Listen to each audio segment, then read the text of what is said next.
Just took a good bit to load. This is what's the problem here? Oh yeah. So let's join match and hope we get lucky with a matchup. Yeah. So there. Cool. Well, I joined the match, so well, that's a huge pain. We have they mold a 6. Gattaca. It's a movie. This hand, I'm gonna keep this because it has 2 lands. We just need any fetch land to make it work, and we have Ghost Quarter, Archive Trap, Surgical, which can do it against a decent number of decks, but is often not great. Now, we usually can't be turn 0 Leyline. Game 1, this is just a fact. I'm not entirely sure why I'm bringing it up now, but it's a thing that could happen. So it's oh, they're going first, I guess. Probably, perhaps they're on Dredge. I guess. Well, this isn't Legacy Dredge. This Dredge can mulligan. Tarn. Oh, Joy, Death Shadow, or Storm. Either one. Something I'm. Death Shadow. Well, the 5-0 Dream was nice while it lasted. Mulligan themselves. Look at you. Yeah, just gonna get in on that for a little bit. And hope we draw something that lets us path. So we have a couple options here for Surgical. We can hit Tastiger, but they usually only run 2 Tastigers. I'm not gonna do anything just yet. Let's see. I mean, hey, it's a cantrip. Actually, it's almost Ancestral Recall, so that's actually quite the good draw here. So they have 1 Gurmag. Let's see, I want to take probably. Sure, I can plop out a Fraying Sanity and use that to finish them off. So I can see taking Tassiger, and I can see taking Gurmag Angler. Or Kolaghan's Command, depending on whatever they could do. The thing is, if they... We could take... They're both only 2 ofs, so I don't really see much merit in taking either one. Because the chances they have the other one are not super spectacular. The other problem is they're probably going for it.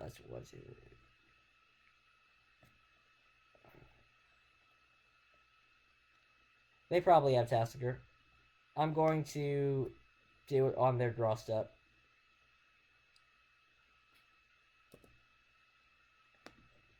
Turn 1 Thought Scour is basically signal for Tastiger. And at least seeing their time, not ours. And then we're going to watch them have Gurmag Angler. Okay, sure, we could take Death Shadow, but they're at 17. They're not really threatening shit. Now they're threatening Shadow.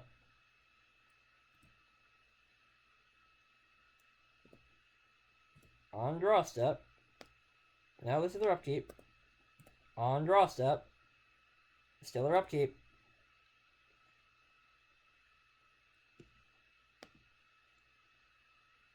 Okay, on draw step, let's hit Tassiger and hope they don't poop out a Shadow. Well, that's a nice image, pooping out a Shadow.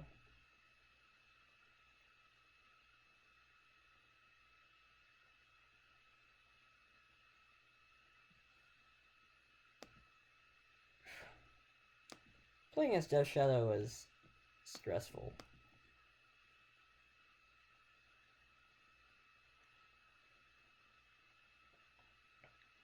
Oh look! Snap, snap, snap. Jesuit Priest, the hand is stacked. And they're also going to be playing Death Shadow next turn.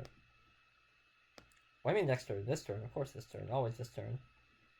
Well, let's snip their library. Alright, well, deck list.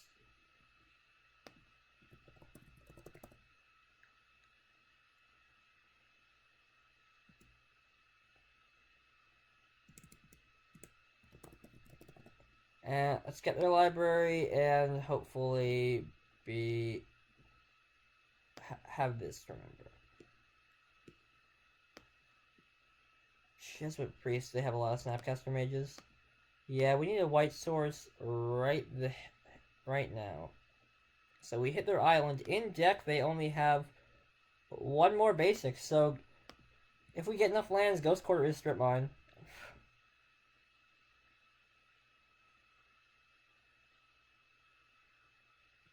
Okay. 12, make a 1/1 Death Shadow. Upside is they have no way to grow the Death Shadow. Serum Visions. Can't wait to mess it up.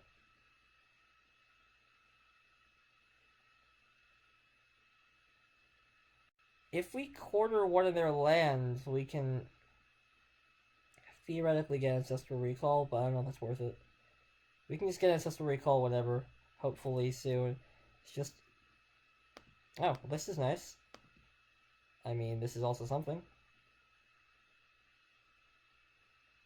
Like, they put something on top. That's cute, I guess. Am I even in the frame? Yeah, my chin's barely in. Alright. And... So, yeah. Alright.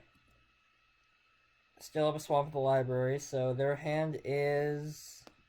Snap, snap, snap, shadow. No, it's snap, snap, snap, mystery.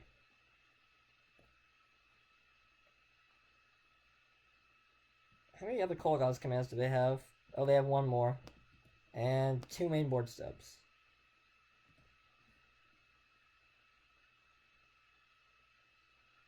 Position, what do we give? Thought Scour. Position, what do we grave? Thought Scour.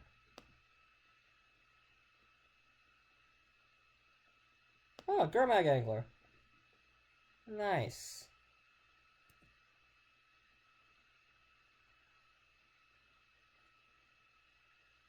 Well,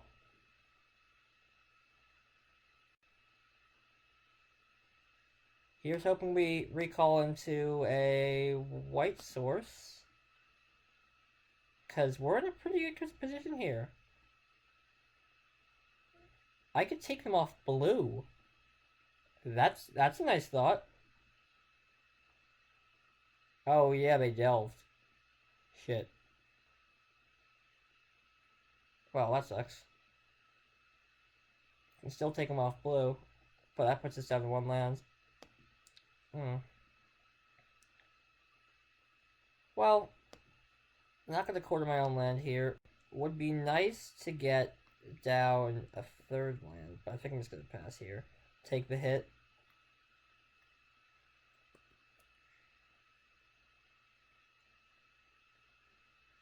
Alright, well, there's a Gurmag Angler down.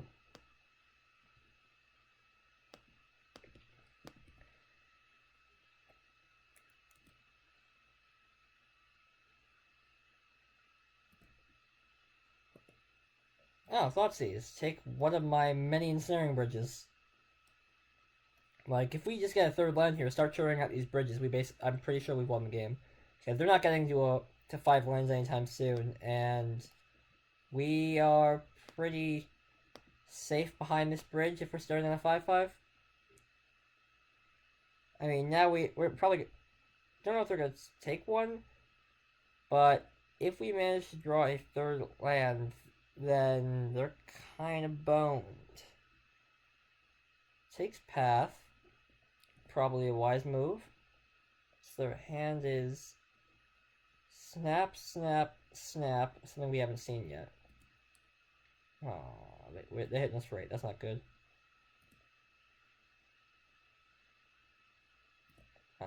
Okay, untap land. Oh, that's nice.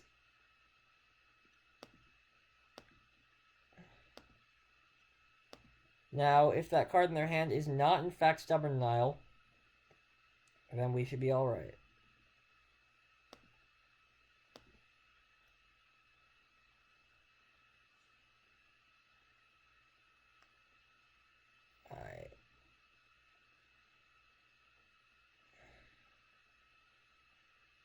Yeah, I'm gonna get a Goblin Shrine. Gonna risk it for the biscuit, so we can cast Path if we draw another one.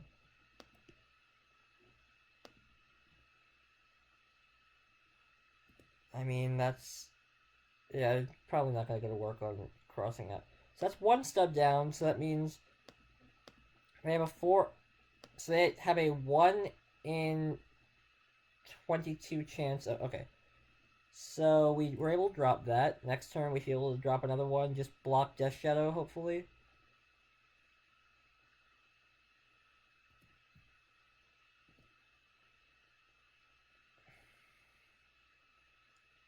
Runs out Snapcaster Mage. No. Terminate. Yep. Okay.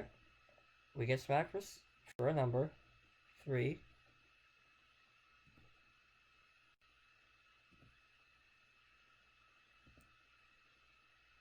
This is 4. Okay.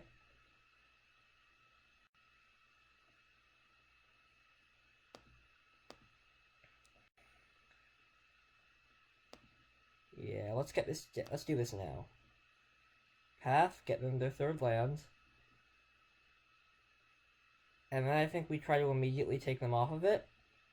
Are they searching? Oh, okay, so then we try to immediately take them off red. So the red sources are Watery Grave, Blood Crypt that we haven't seen yet. So I think that's their only red source. So they can't cast Kola's commands. But then I guess they can snap Thoughtseize or snap something. Do you want to do this? If they have Kola's command, they kill us.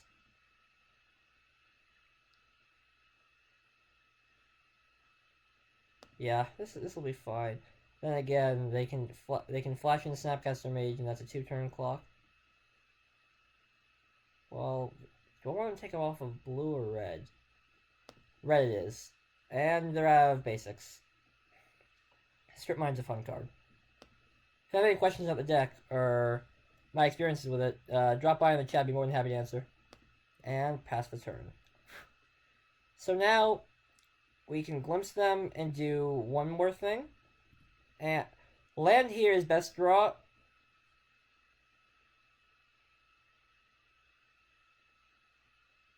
But they have no red mana for most of the game.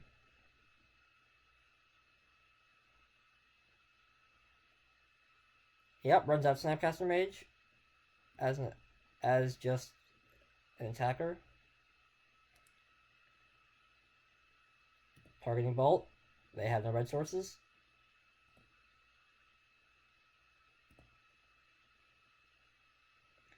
And I think we just win the game here because they can't kill me in time.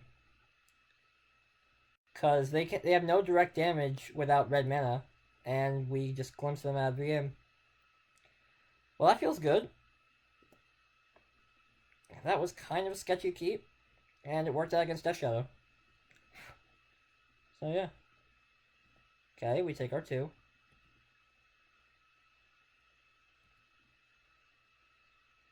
And so it's Stubborn Denial. They need to not have Stubborn Denial, or we lose the game. So their hand is Snap Snap. There are 3 randoms that we don't know about. And that should be the game. If awesome. Well, that's that. Let's go to sideboarding.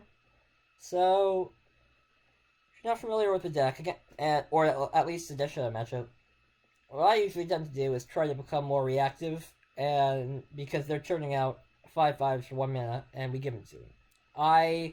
While they do have to fetch, I'm not a big fan of Trapmaker Snare because it gets Thoughtseize before you can use it. Alliances are good because they can gain them life and make them kill a Death Shadow. Supreme Verdict is great because it's uncounterable.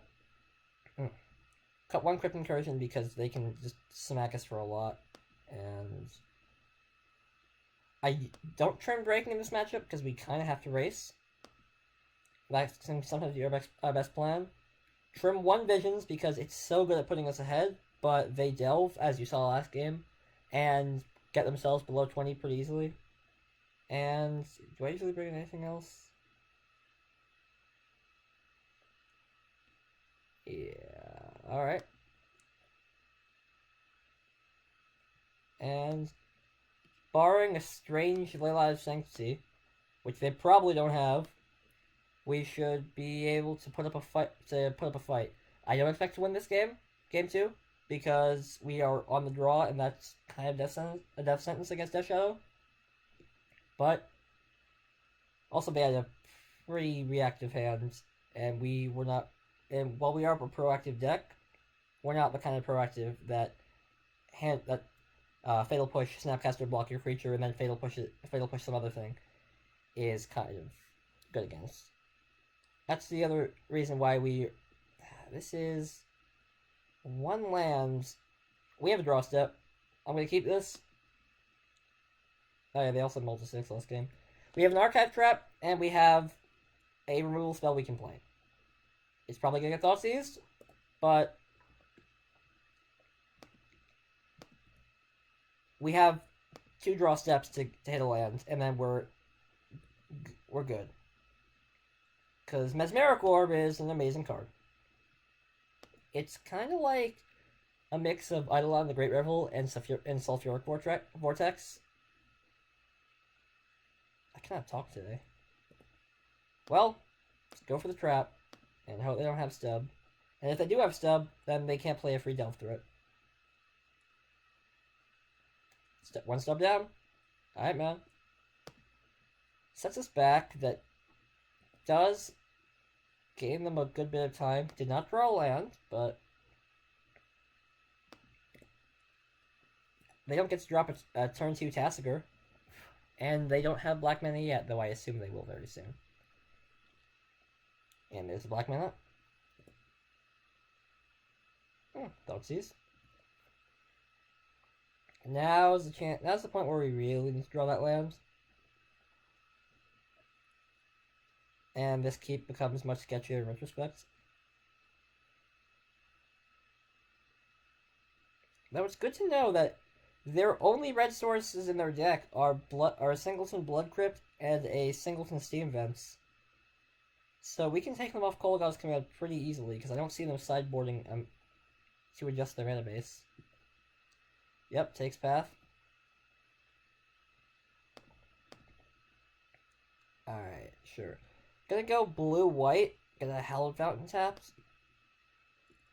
Because I want to be able to cast Blessed Alliance or any of our blue spells. Shallock Isle, not a bit late, but hey, that's alright. We will take a Fraying Sanity. That could totally blow our opponent out. Flashes on their end step, and then glimpse them. Bolt us, as is tradition.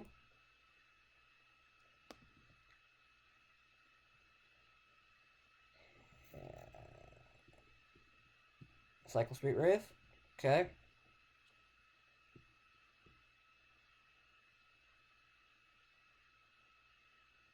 Here comes the Shadow.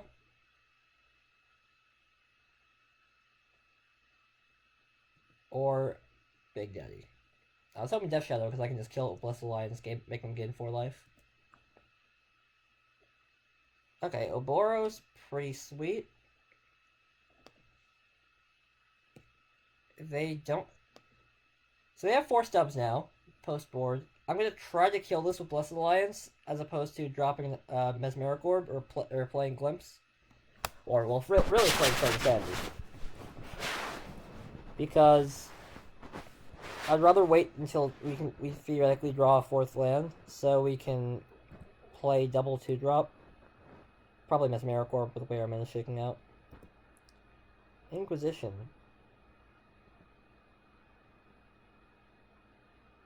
Do we get... I think now we gain 4 life.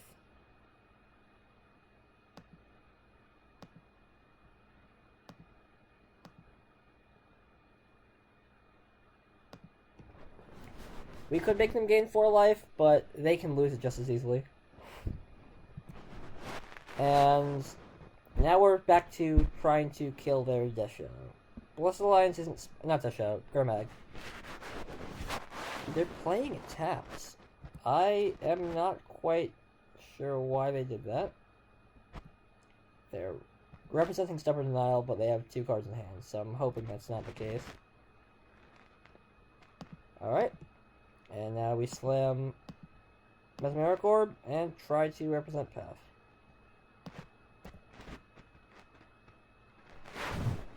Alright, we have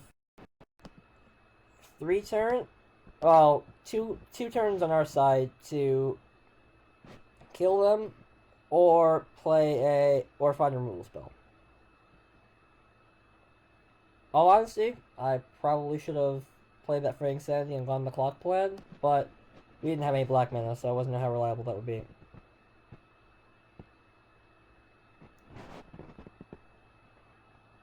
Oh, look, another Gurmag. Well, D-Sphere will be great here. I don't think we have an answer to D-Sphere. Oh, more orbs. I mean... oh, yeah, we're dead. Well... let's play that, try to see more of their deck lists. But yeah. The one-lander was definitely a sketch keep, and... I think that was a punt trying to hold up Blessed Alliance as opposed to trying to erase them. I was way too scared of blue mana, representing 7 now, when they only have 4 and they had 2 cards in hand. Ceremonious Rejection, yep, saw that coming. But yeah, this game is over.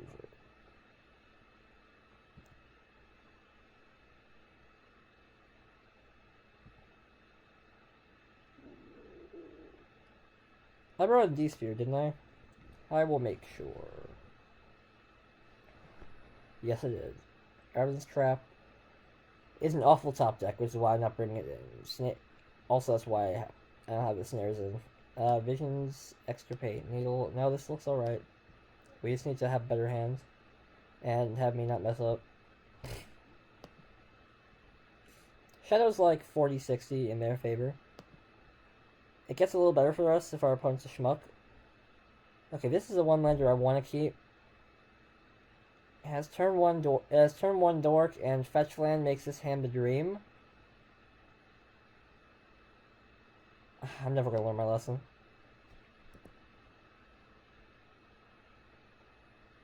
I mean, we have Archive Trap and Mana Dork. Not Mana Dork. Crab. That's a pretty good opener. And being able to follow it up by Glimpse, eventually curving into Supreme Verdict, would be nice. But don't know exactly how it's going to shake out. Okay, we have a fetch. Serum Visions? Not Serum Visions. Thoughtseize. Let's get out of there. What's 1k command down, 1 sub, 1 Ceremonious Rejection. Alright, come on. Goblet Shrine or Fetch Land. Neither works here.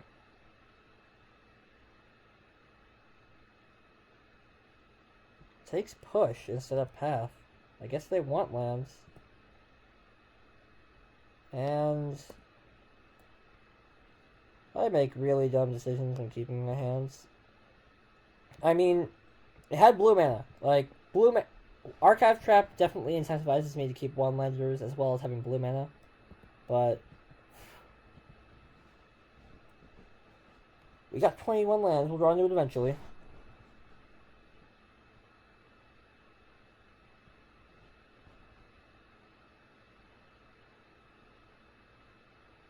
Alright, here comes Death Shadow. Or another Inquisition.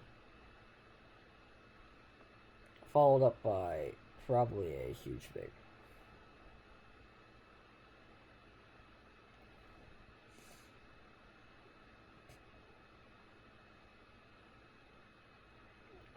Yep.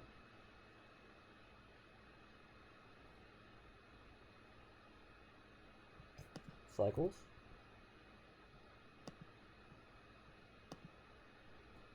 Death Shadow, so 3/3. Not the scariest thing in the world.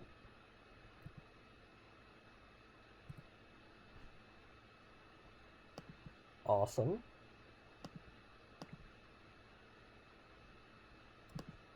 I mean, yeah, that's just good. Play Orb first because that gains value by being on the field for a longer period of time, and then pass to them.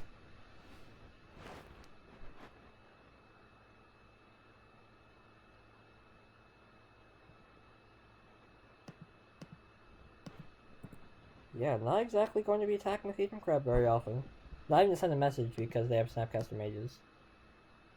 And I don't really need Ambush Viper killing the crab.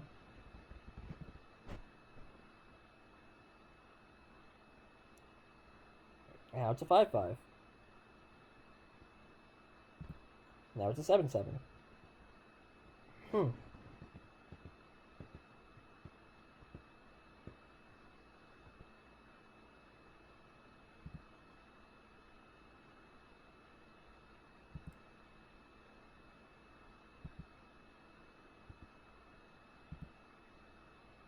Well, Fatal Push would be a nice draw.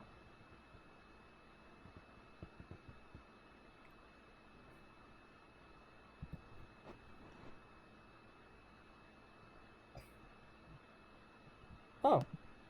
Speak of the devil.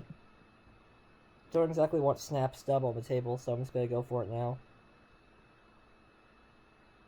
Didn't think so. Didn't see Battle Rage out of them. So this is probably the mid-range version. They're all kind of conglomerating into one deck, but this is... Well, I mean, that's Stub. That's all 4 of them down and K-Command, so... If our next draws are a land bridge, we might be alright.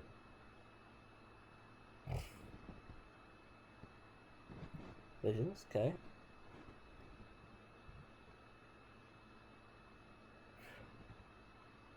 Also, go for a Strip Mine, but I don't know how relevant that is. Chaining Serum Visions, oh baby.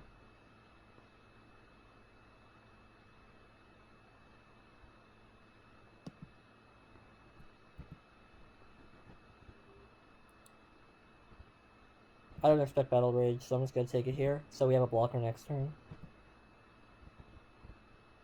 Alright. Alright, well, we're halfway there on that perfect draw. Just gotta get to the Ensnaring Bridge, and then we should be alright. They're out of 2 snaps, and how many were they running? The full 4.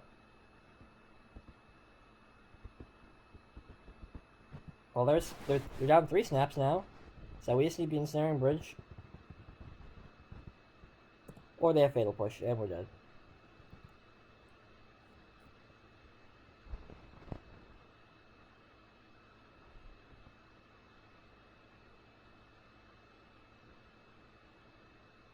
Yep. Happens. As a point of playing this when Cockatrice is available and the same thing with all the cards free. Quality of opponents. So... you can play a Cockatrice, but people get salty when you play Mill. People get real salty when you beat them with Mill. As surprising as that sounds, that actually kind of does happen every now and again. Just this. So, in Cockatrice, you play Heathen Crab turn 1, they think, oh, you're on some junky breed. You play Glimpse the Unthinkable turn 2, they leave the game. And you don't get to finish games, ever. People don't play against you with tier decks because they tell you your deck is jack bullshit, and then they don't finish games. So, people... With Magic Online, you have a captive audience. People don't get to leave the game because they think your deck is awful, or they don't like your deck. Let's see, properties...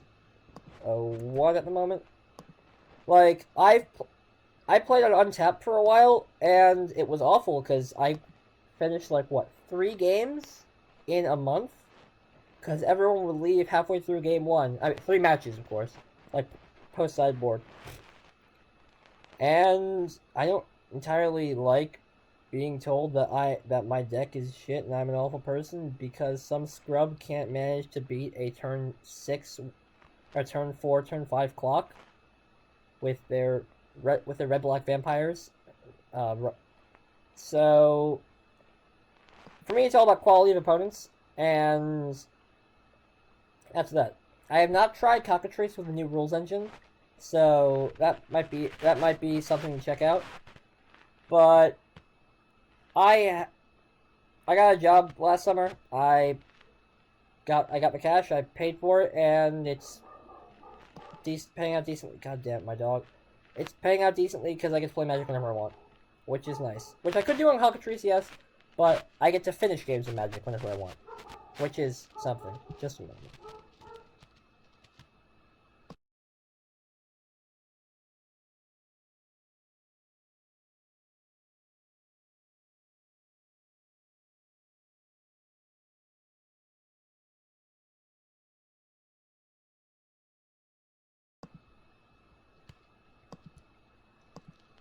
Alright. Well, we're down one. Not the not the best position, but oh my god, my dog. We can come back. One to die roll. This is pretty good. 2 lands, an archive trap substitute, mesmeric orb, and turn 1 crab. This is pretty good.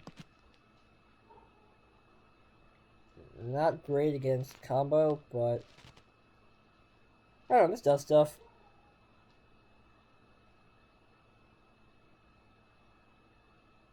Probably gonna go Watery Grave into Crab, and then turn 2 Mesmeric Orb. Depending on the deck they play, I'll hold up Trapmaker Snare or play Mesmeric Orb.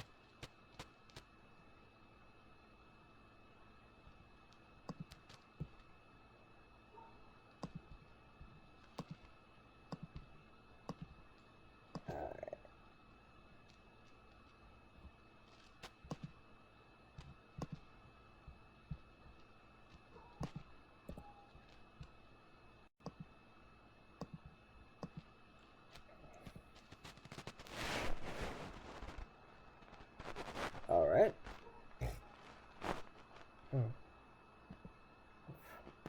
Darkslick Shores. Oh, Joy, ad nauseum. Well, this hand can't really do much against that.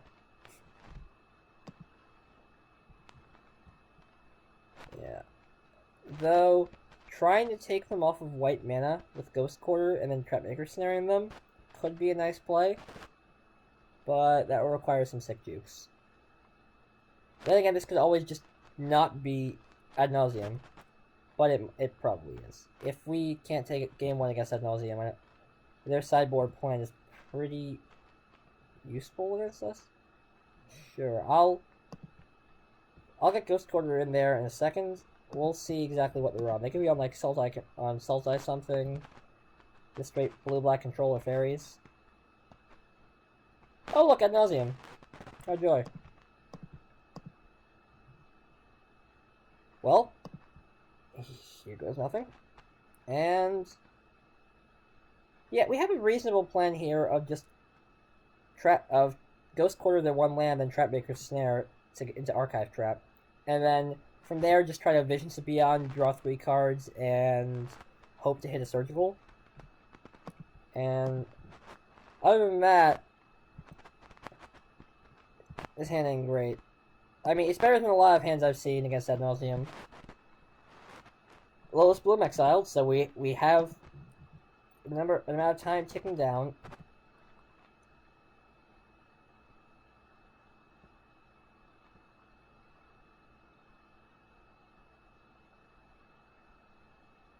Cast Serum Visions. Okay. That's the other fun thing about this deck. You get to Rex Scries. It's not the most effective thing in the world, but it feels so good. Someone goes Scryland into Serum Visions. Double top, and they're gonna mill over both of them with Mesmeric Orb, even without me doing anything. So, Wrecking Scries is a good feeling.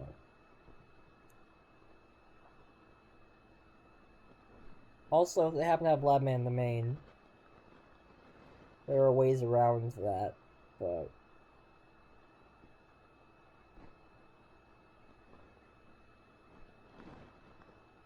Gonna try to take them off double black and white at the same time.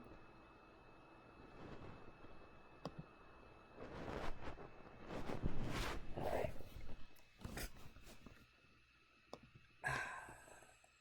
Okay, always yield some mesmeric orbs. I'll draw for turn. Okay, a land. So let's see what kind of shenanigans they put on top of their deck.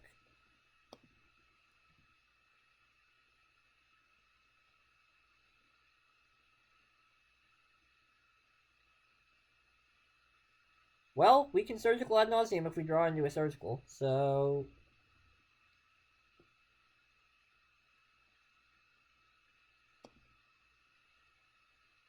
I'll do it on their turn so they can mill the 2 from there.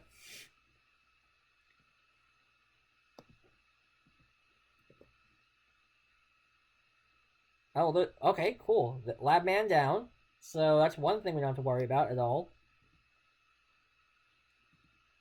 Let us bloom 6 down. They draw for turn.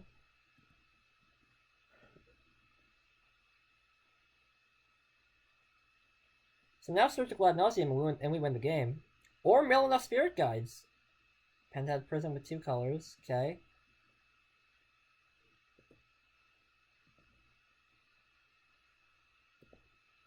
Yeah, I'm just gonna blow up their Dark Slip. And hope they search. Hopefully our opponent doesn't know what we're doing. And they're searching. My god, what a madman. Yeah, I totally fixed your mana. You never saw it coming. So now all we gotta do is mill over enough spirit guides to essentially stop them from winning the game.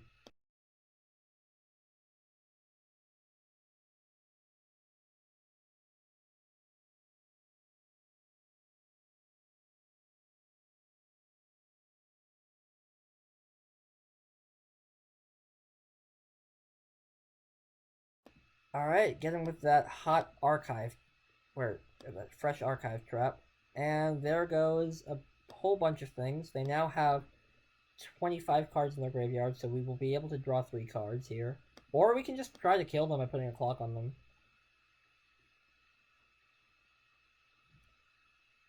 Cool.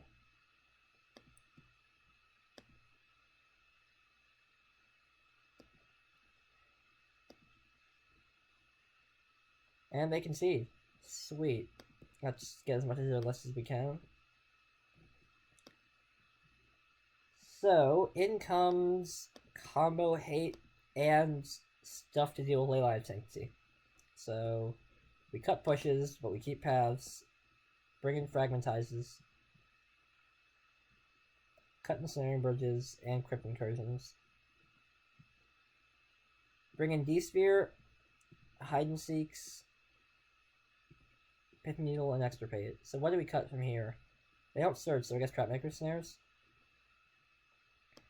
Yeah, path might be useless, but Labman is not what I want to be facing down. So D-Sphere out of the sideboard's pretty nice. Anything we could be cutting here. Snares aren't great, alliances are not good, bridges aren't good, incursions not good. Alright, yeah, this looks pretty good.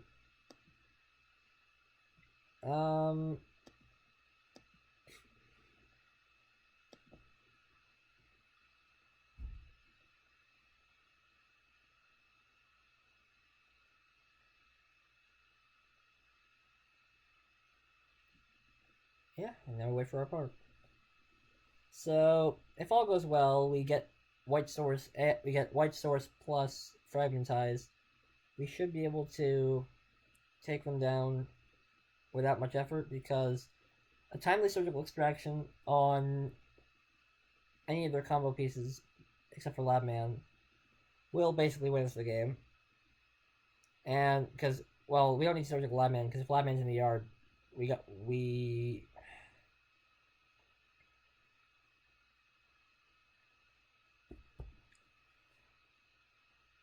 I want to keep this. And they mulligan 6. They're obviously looking for Leyline. So I'm going to mulligan and look for Fragmentize. This is no lands. I'm going to 5.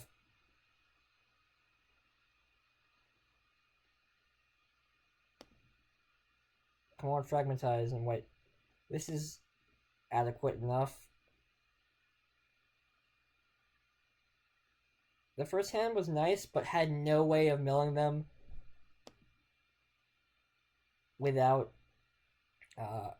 targeting them. They lied. Oh, do they have two? Okay, I was about to say that's just rude. So now we see if we can top deck fragmentize and try to win from there.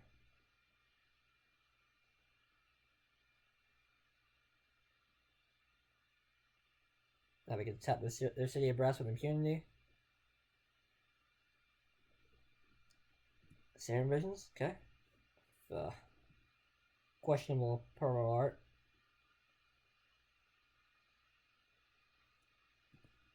Okay.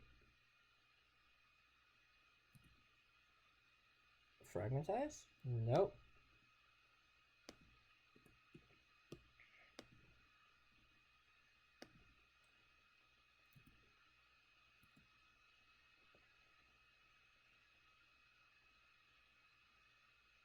Alright, Lotus Bloom and another Scry.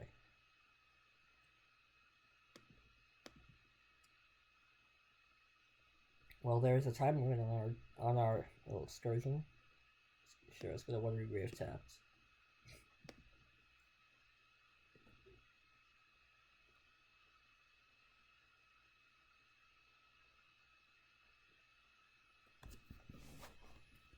Okay, well, there goes that.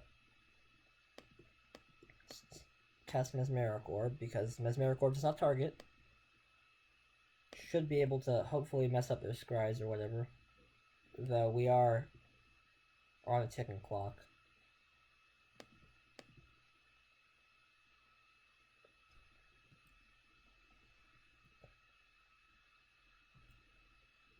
We have 2 turns to figure out how to stop them from going off. Or they could just not have in hand, though that's unlikely.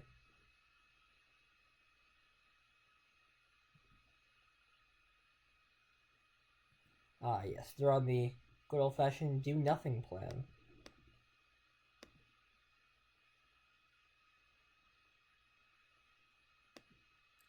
I see we're on the same plan.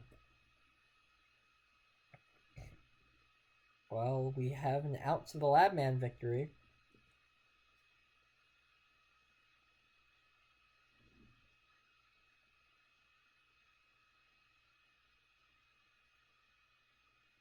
Well, the Labman victory probably involves pack negation of some kind. So I think we're probably losing here, but you never know. They could not have it. They could hold on to that Lotus Petal for a while, Lotus Bloom for a while.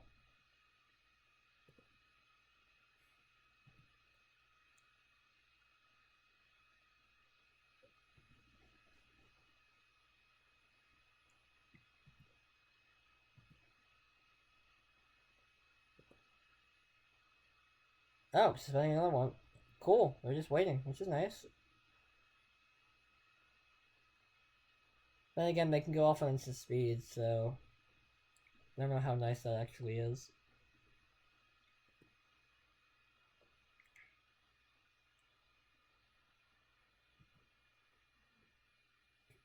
Oh, more lands? Something.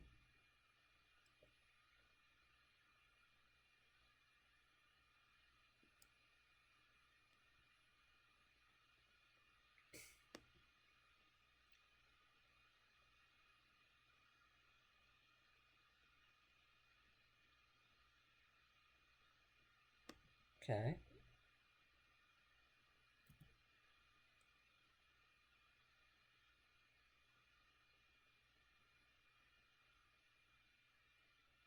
Shelllock's nice because it can actually attempt to hit whatever they have, because they're going to go under 20 cards in library when they go off.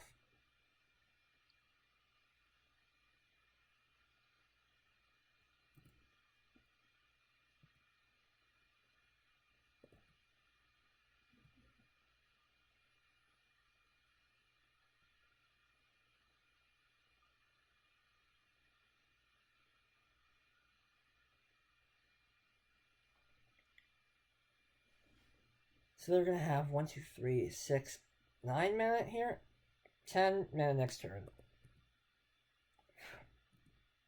So they can pay for Pact without cracking a Lotus Bloom. Well, that's not true. They can, if they have another land next turn, they have basically free Counterspell, whatever they want. We, however, need Fragmentize. ASAP.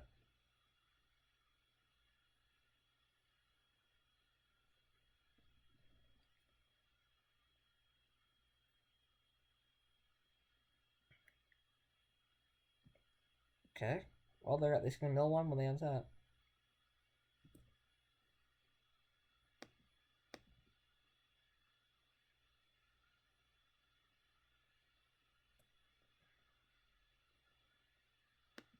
Probably should have boarded out Damnation for anything else, really.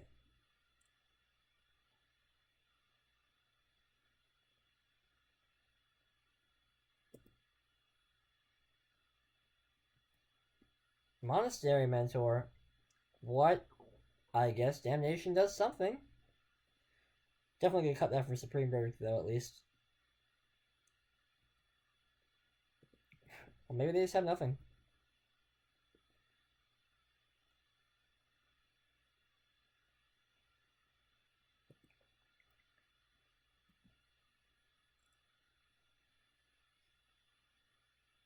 Oh, this is target, doesn't it? Of course it does.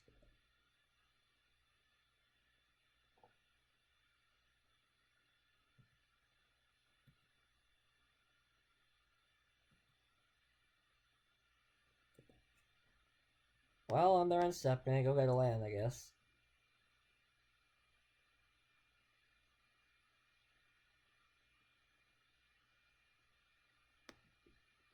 Gonna get it untapped because I don't want to accidentally mill over a Fragmentize.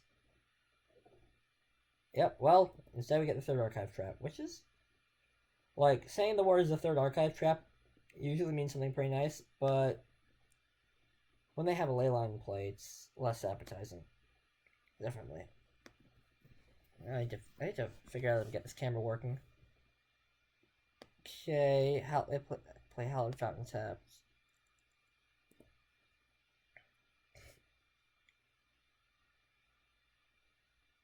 Did they suspend the Lotus Bloom? I have no idea what they're doing. Are they just fucking with us? Because I'm cool if they are, because that means it gives us more time to win the game.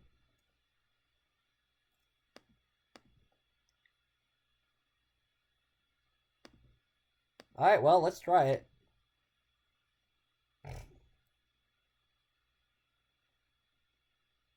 And then they go off in response. Or not.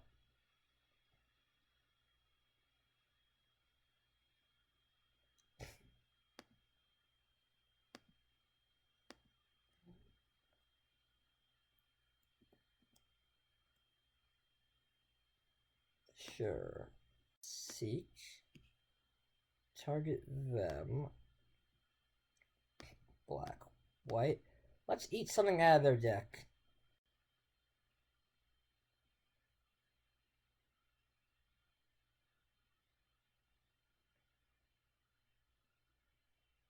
Hopefully something important. So they have 2 more Leylines of Sanctity, which means they have another one in hand. God damn it. 3 Pact of Negations. Well, definitely gonna take a snip of this.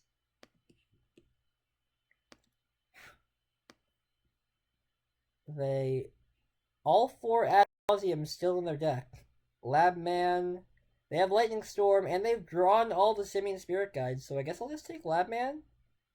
Because that's the only unique threat I could take. Because I could take 1 ad nauseum, but I don't know how much I would do.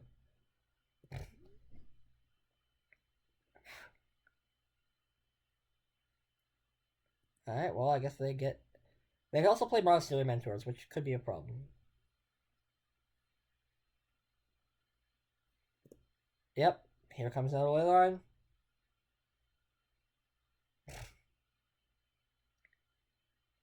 And we're back on the needing to draw Fragmentize train. I will always yield to City of Brass because I care less about that. But hey, at least they're having some trouble getting their ad nauseums. So this isn't them just fucking with us. They actually have sleight of hand. Okay. I mean, I guess if they're tapping out anyway, might as well. They could go off if they had how many Angel's Graces were in their deck? 3. That means they have 1 in hand. Okay. So now they can't go off. Yes, they can.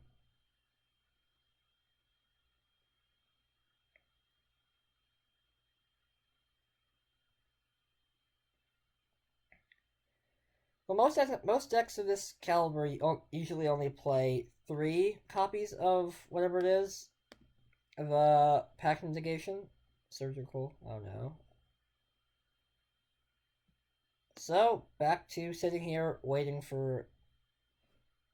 So, we can try to surgical ad nauseum as soon as it hits the yard. Because... No, we can't, because they have to go under 20 for that to hit the yard.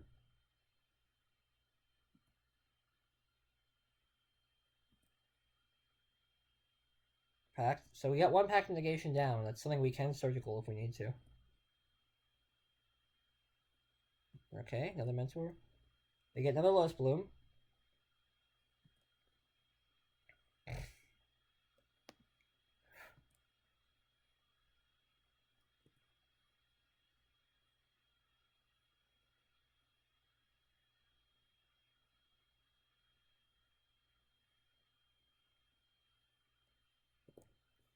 At least we can try to kill Monastery Mentor if they play it.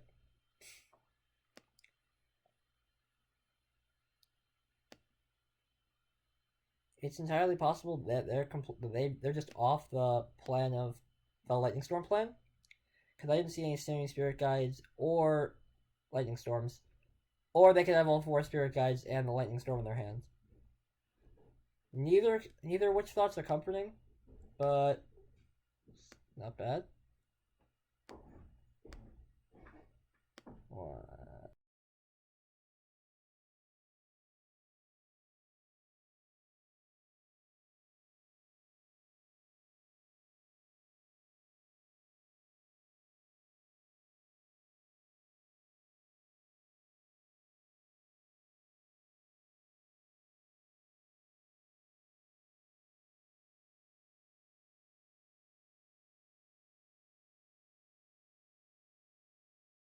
Okay, well, they're casting ad nauseum, so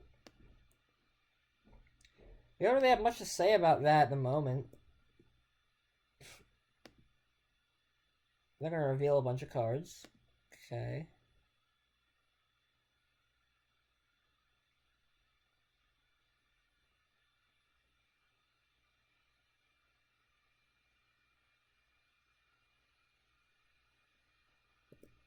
And I can't really stop them. Now that they're going off. I can I don't even know I could possibly surgical at this point. Oh, okay, they've stopped. They got to Monastery Mentor.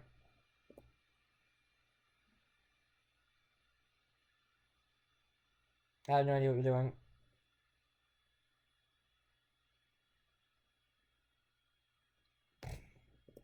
Alright, they're casting Mentor. I can just play Damnation. So revealed, they have 1 Pact of Negation. Okay, so here it's path time. Alright.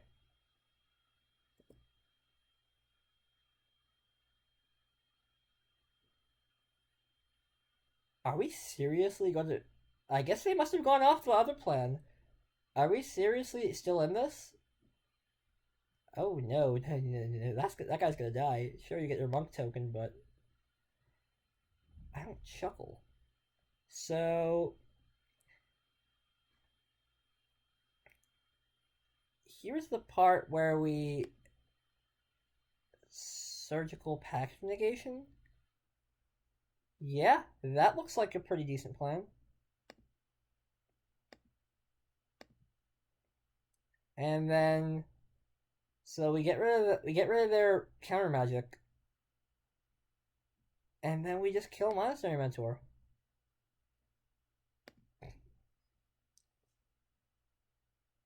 I guess he has another ad nauseam. They have another ad nauseam. They can go for it again.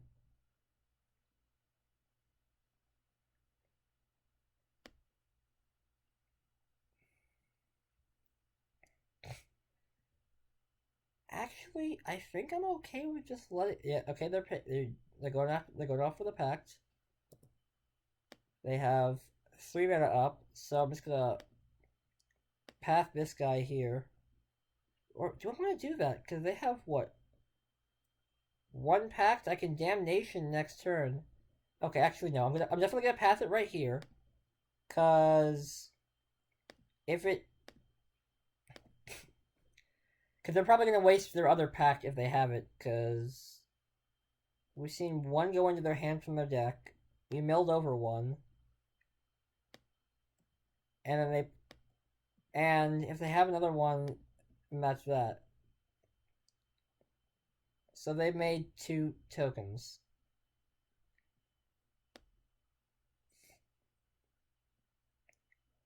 And then they have however many turns equal to the number of Angel's Graces they have. I love Mesmeric Orb.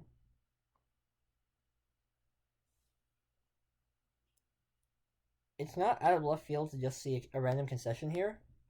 Though they're probably gonna try to fight through it since we did take game 1. Casting Angel's Grace. Okay, I guess they're just trying to get as many tokens as they can out of it.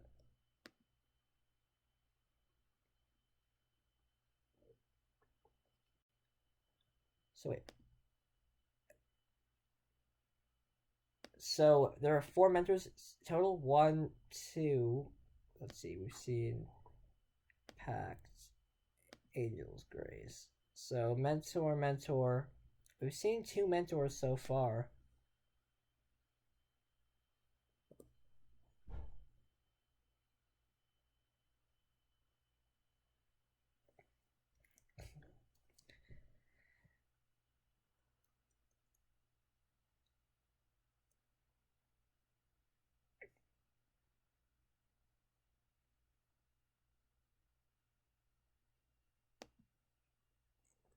Oh, okay. I guess they're being combat and passing. Cool. Well, Damnation's a cool card. I hope my opponent agrees.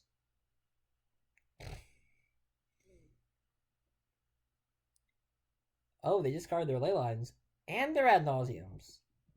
That's 1, 2, 3. Ley line.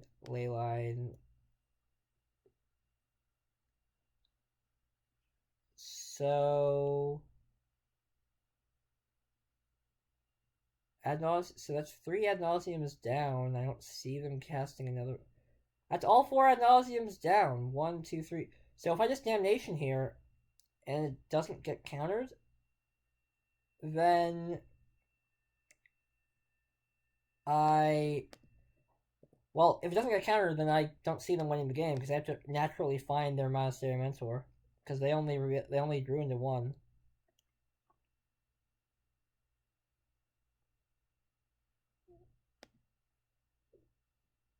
Black, blue, white. Blow up the world. And pass to opponent. Pact and negation. So they're out of pacts here. And they have to tap out next turn, or they're wasting the Angel's Grace.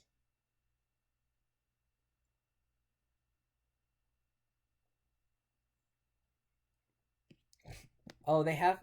Oh, they have to pay for 2 packs actually, but they're gonna wait. They're gonna just use Angel's Grace probably. Good news is I have a path.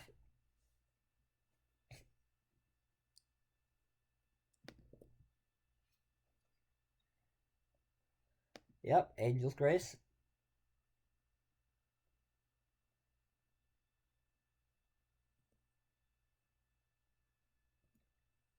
So down to theoretically 2 in deck.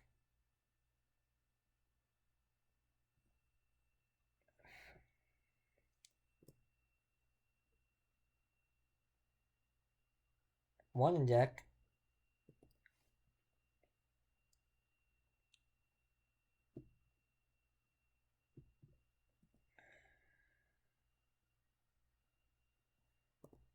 They're also out of pack negations, hopefully.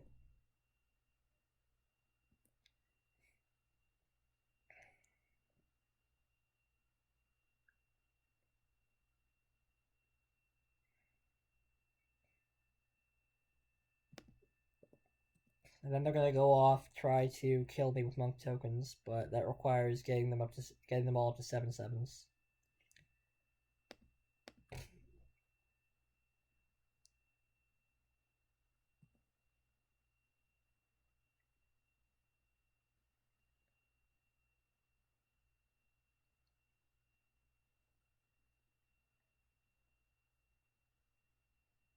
Which is becoming unreasonably possible.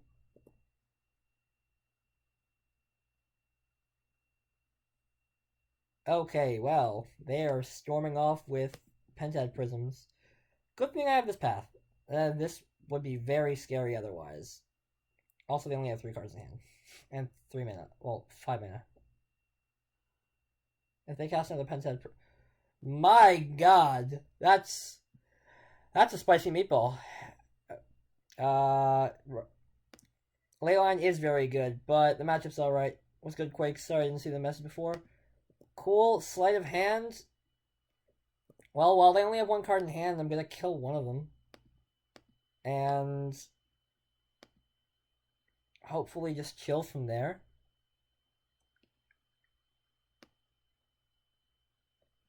And then they're milling 1, 2, 3, 4, 5, 6 probably.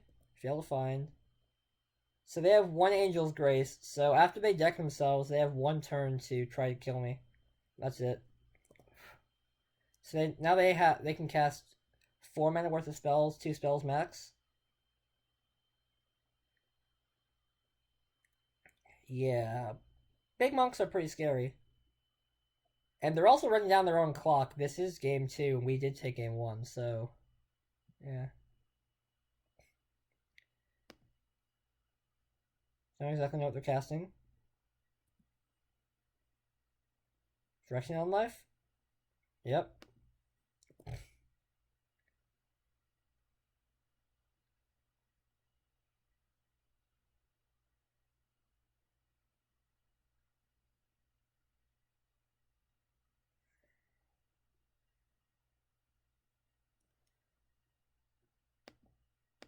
Alright.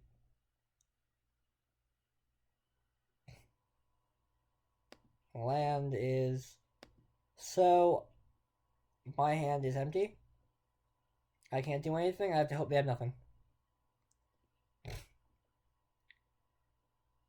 So it's Angels... So they're out of Angel's Graces, so if they deck themselves naturally...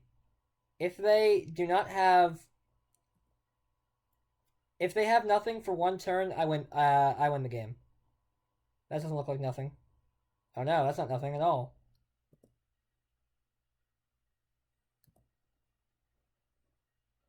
Why do I feel like I'm playing Vintage?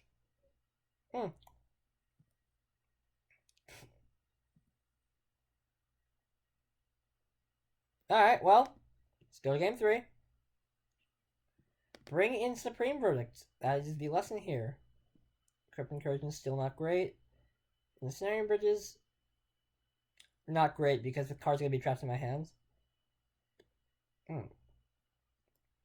What isn't good here? I need the frags. I guess breaking, cause actually no, probably Archive Trap. Just trim 1 because they don't search much. Sure, I'll trim another one to grab a Fatal Push for Mentor, and that's probably it. Haven't really seen Mentor in Modern ever, except for I think last week when I died to one. It was in like like the red-blue Blitz deck, except running Monastery Mentor. Pretty sweet.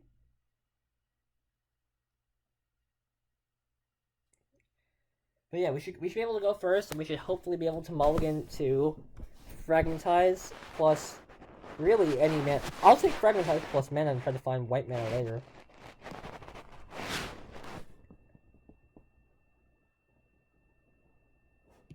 Well, let's play first. Yes. Come on, Frag plus mana. This is good enough because D-Sphere hits Leyline.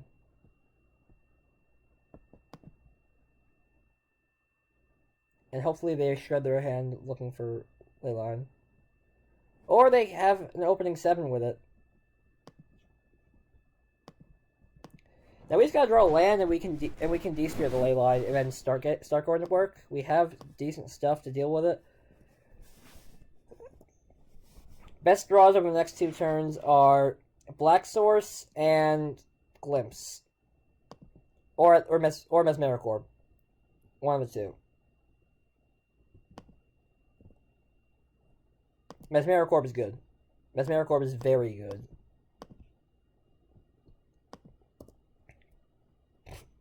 Alright, they put something on top. Okay, Printed Prism. Don't exactly care about that. And we just need to land here. Well, Black Source, to be specific. Printed Prism. Okay. They're getting dangerously close to going off. So I guess we need to try the Surgical Angel's Grace right the hell now.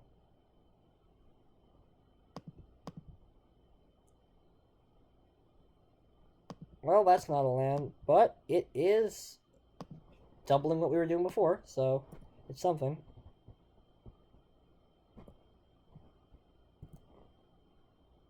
Come on, Angel's Grace. Let's see. Really, any combo piece here, so we don't die immediately. Or we can hit 4 lands. Hopefully they wait 1 turn. Actually, no, they can't go off here because they only have 5. Hopefully they do the thing last time where they wait a really long time to go off because they don't have cards in hand. So, yeah.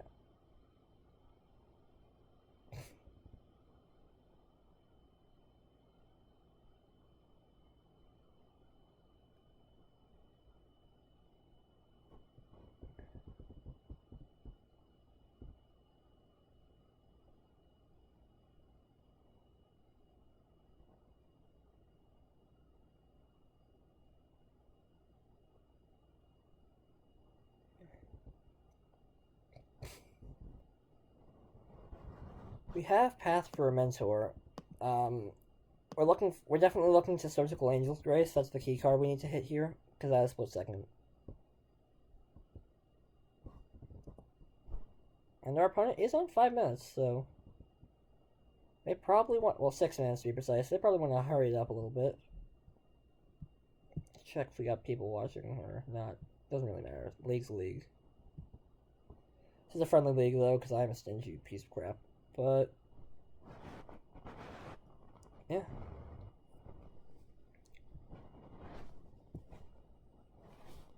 Okay.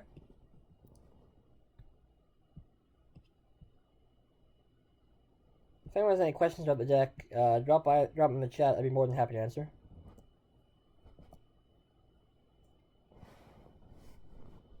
Still looking for third land or Black Source. Phyrexian on life. Well, that looks like someone who wants to go off next turn. My gosh. They're doing it. Well, they are milling 6 on their untapped step, so hopefully there's something we can hit.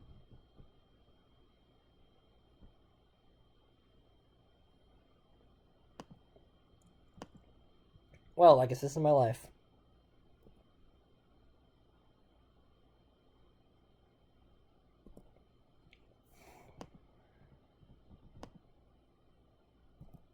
Okay. Okay. Pack Negation is a good thing to hit, but not now. Okay. There we go. Stop the presses. Let's get it out of here. Wish I had black mana so this could be extra paid, but they have 2 cards in hand, so I'm hoping this is just them losing the game here. Their hands are Ad Nauseam, Serum Visions. Oh, that's nice. Well, now we get to see their entire list in all of its glory.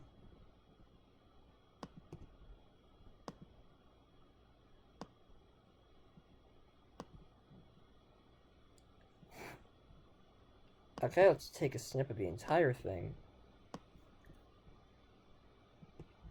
And see if we can finish this off. So we got all 4, and now they should not be. Oh wait, they can still add nauseam, can't they? One moment. Yeah. 1 second.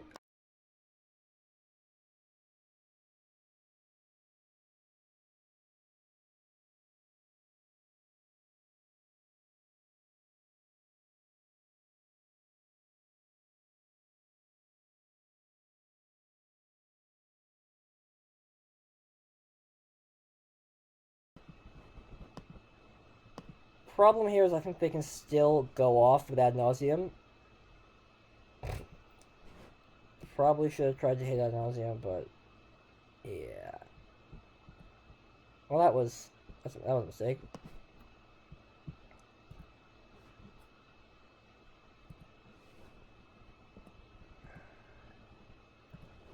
Also, they can't just pack the negation willy-nilly now because they can't pay for it.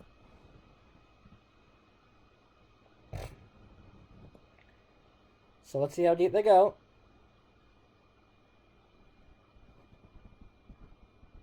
I mean, we kind of have the best possible answers to Monastery Mentor. Let's see what they have. Yeah, I guess they're just going for Mentors to kill us. They have 3 more packs, but they can't really just jam them. I think they want to be waiting until next turn. Oh, they already cracked Lotus Bloom. Though I think they can Control Z that.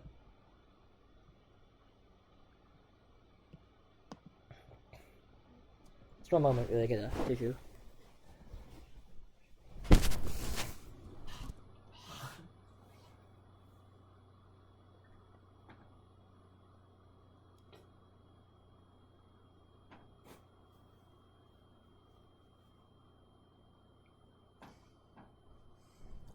And they're going to, yep, ad nauseum. It appears their time is ticked down to 4 minutes, so they are on a kind of limited time scale, but if they're going to win, they're going to win here.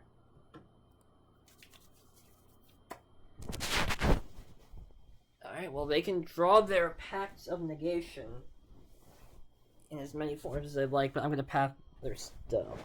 And if I draw a land, I can hopefully Detention Sphere their Mentor.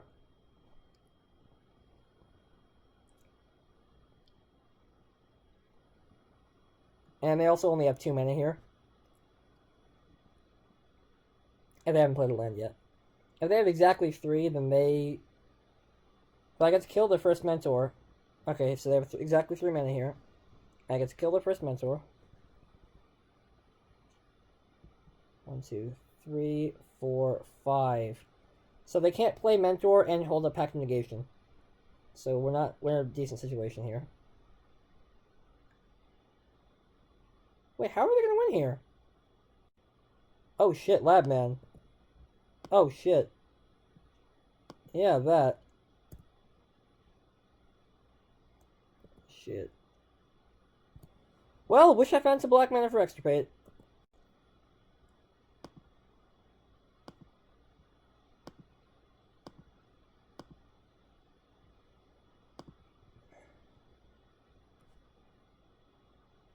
Alright, let's have him burn 1 Pact of Negation. Okay. Need any black source. Literally any black source.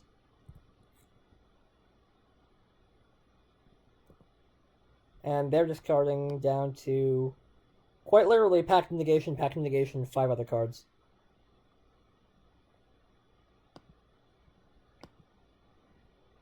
But I take I take quite literally any black source, and I can extirpate their pact of negation without them being able to counter it. Also, they have 2 minutes left, so if we can manage to delay them, if they're slow enough, then we have the game.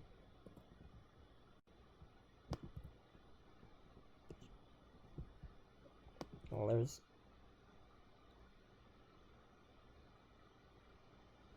What does.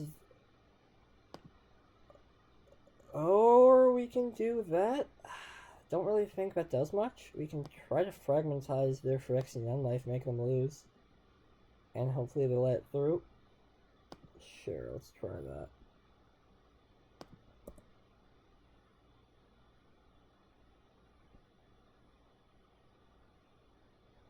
Yeah, this took a turn.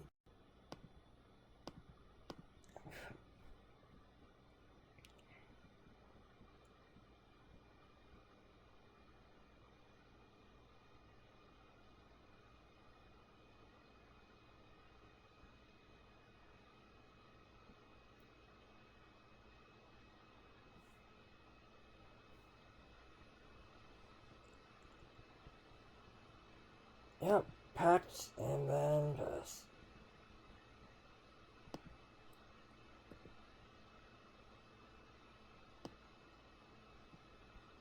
Wait, they have to pay for a bunch of packs. Do we not lose here?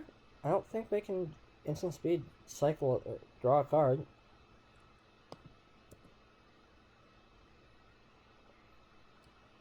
Two, three, four.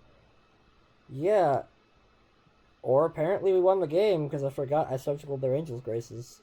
So pact negation isn't. Alright, well.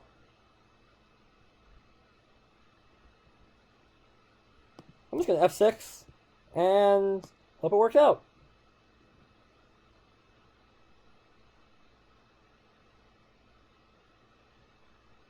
Sweet. Alright, 1-1.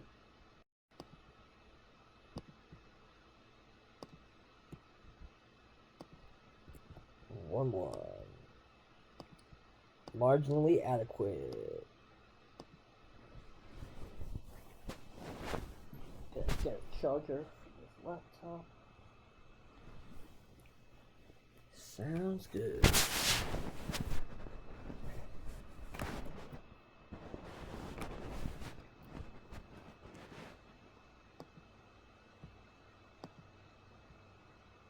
And on round 3, looking for a player. So there weren't a. So they completely sideboard.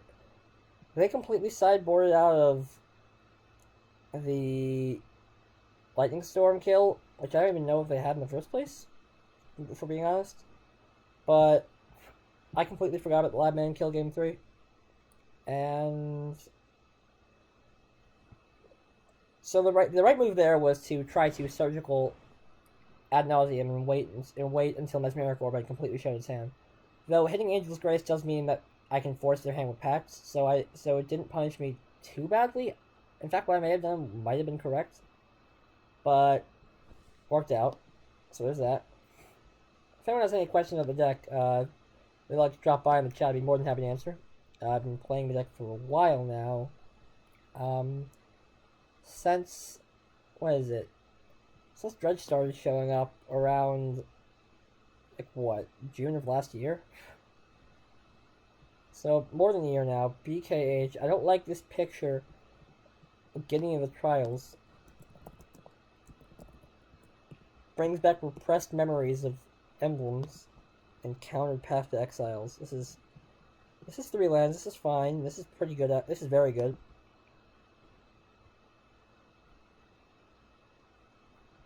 Gonna lead on a. No, I'm gonna lead on a Hell of Fountain because I want Crab down immediately.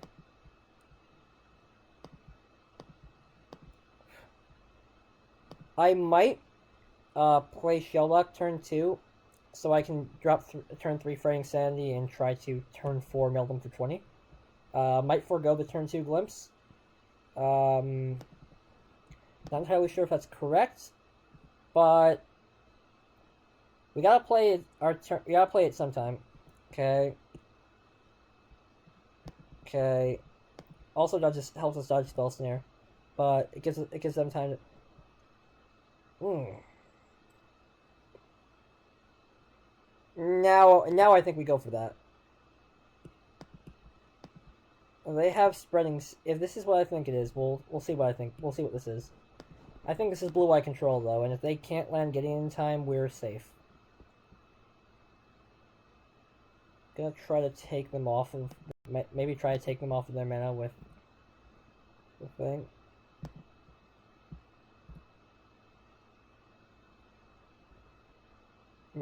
Yeah, this is that. So not just gonna get a black. Yeah, I gotta get a white. Gonna get white black, so they can't take me off 2 colors at one time. Goblet Shrine, yeah, I might be taking a bit of pain, but this is against blue eye control, not exactly the most aggressive deck in the format.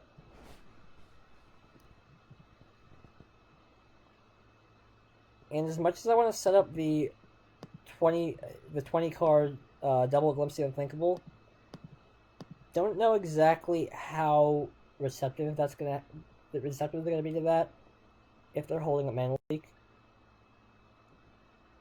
Well, there's one Guinea of the trials, so we got half of our work done for us. Hopefully we'll be able to hit the other one with an archive trap. Once they crack their Flood Strand here.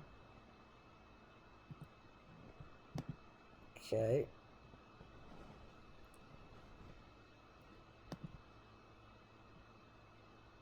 Do I want to try to wait Fraying Sand even archive trap?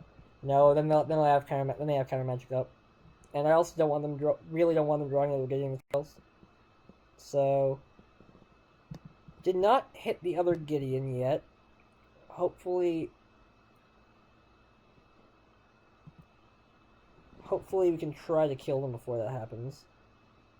Because I see the turn 4 kill if we land Fraying Sandy.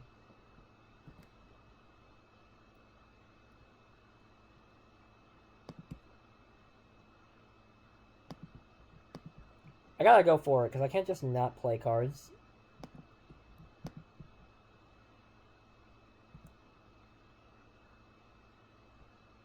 Hopefully we mill over Gideon here. We have not. And now this is going to devolve into a game of them playing Gideon and us trying to kill Gideon and then protecting with the counter spells. I hate getting into Trials of the Burning Passion.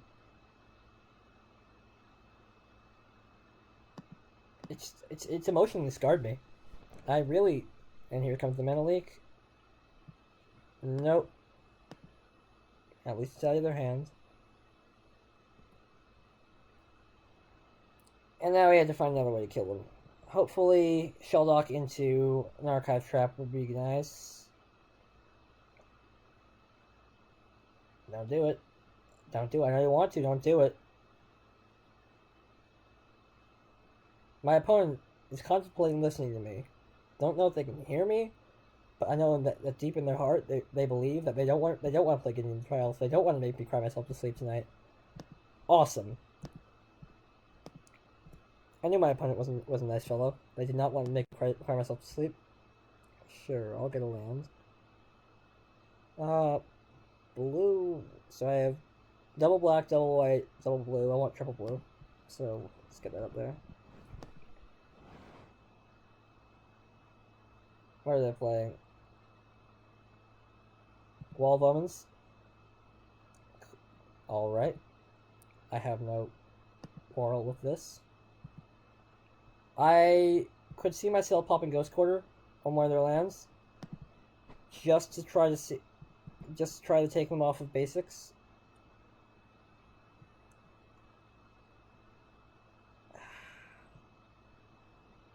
I don't know what to take here. I can take Glimpse, try to kill them, but if they play Gideon, then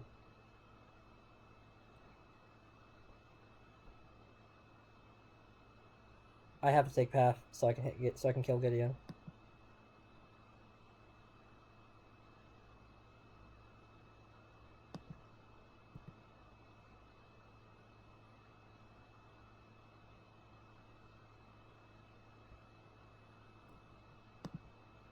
Sure, I'll blow up a Hallowed Fountain and try to incentivize them away from either Cryptic or getting the Trials. Oh, wait, they have triple of any color. I'm not doing anything right now. I'm just messing with their mana base. Hopefully they don't search.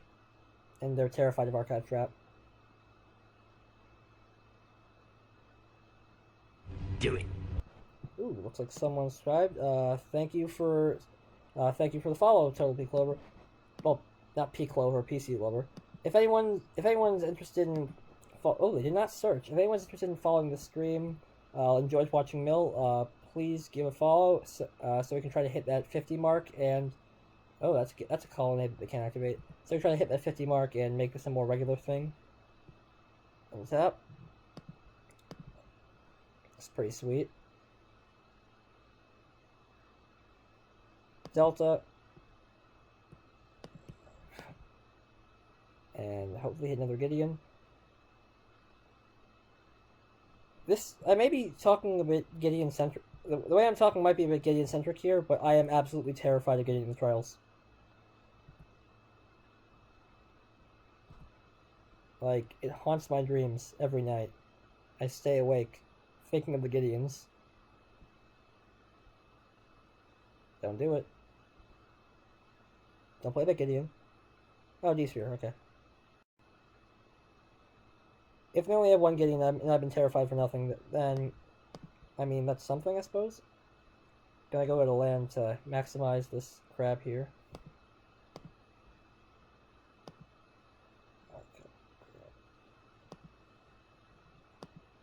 Okay, this is...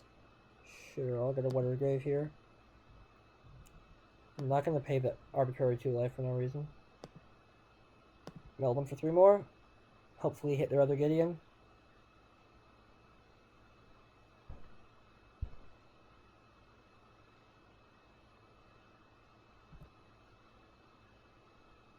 And that's another Gideon, but not the Gideon I'm afraid of. Though it is good to run them out of Gideons in general, because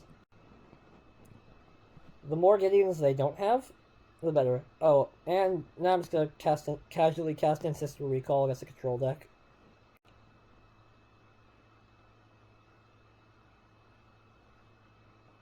This is a fun top deck. Alright, cool.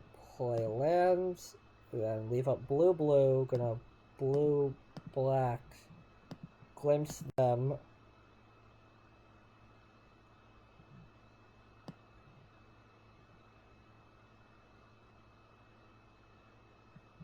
And they concede.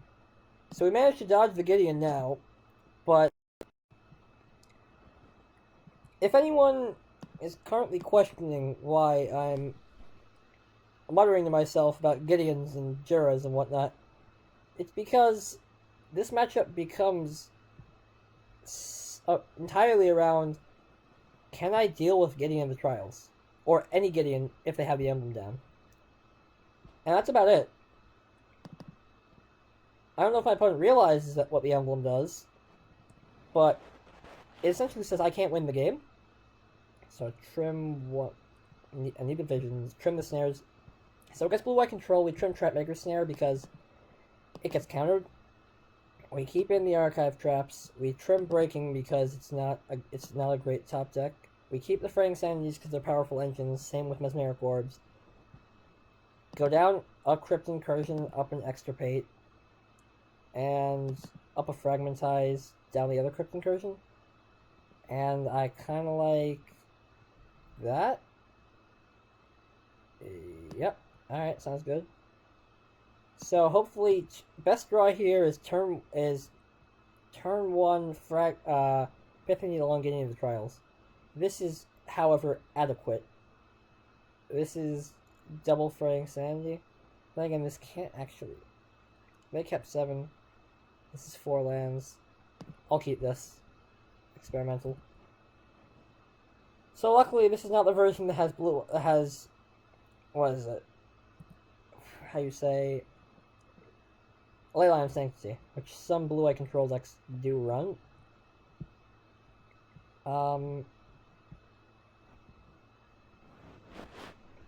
As you saw last round, Leyline's pretty bad for us.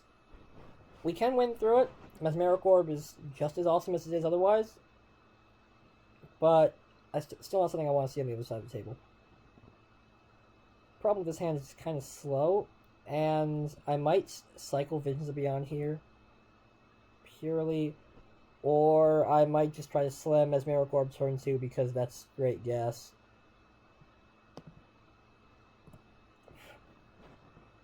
Yeah, visions will happen eventually, and I'd rather save Ancestral Recall in my hands because it puts me so far ahead.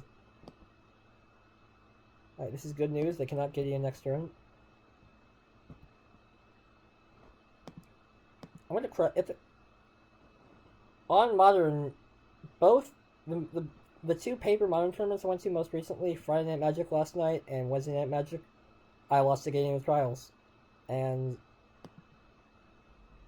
just thinking about it makes me want to cry myself to sleep tonight. I'm probably going to Mana Leak this Orb, or I'm not going to play Orb, I'm going to play Crab and try to bait out the... Oh, okay. What are you going to tap then?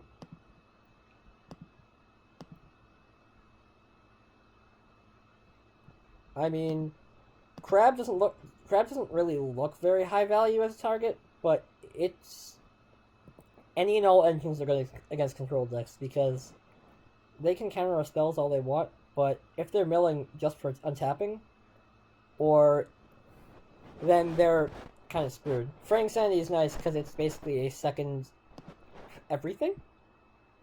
Irrigated Farmland, okay. Well, I guess I'm gonna go for Fraying Sanity this turn. And so I can, on turn 4, either Fraying Sanity or... Okay, I could care less. Definitely gotta play Fraying Sanity then. Awesome. They picked the wrong land for that.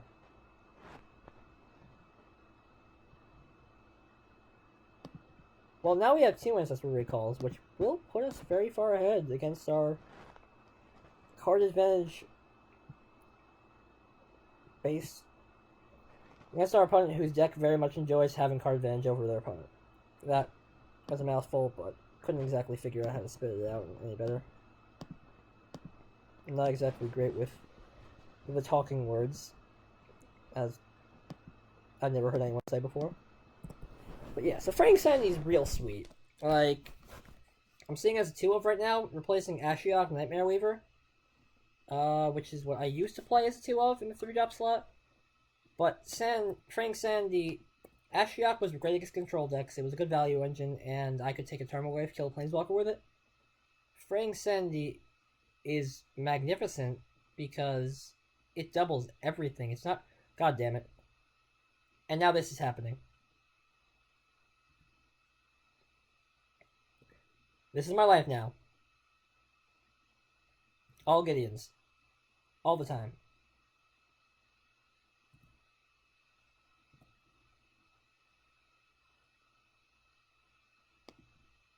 Well, now our plan is to deck them so they don't get draw steps anymore, then work our way up to killing Gideon.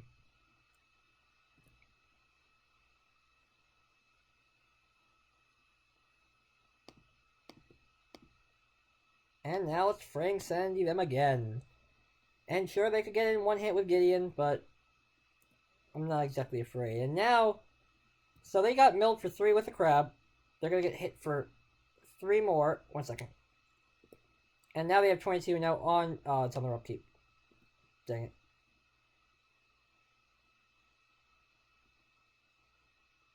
Tech Edge. That ain't good.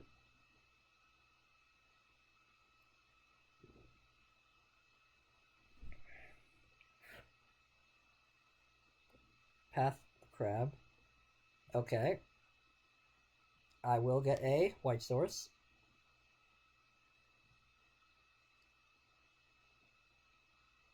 Which will leave us vulnerable to them playing Tech Edge to blow up our swamp, but I don't quite care if they hit me with a swamp now.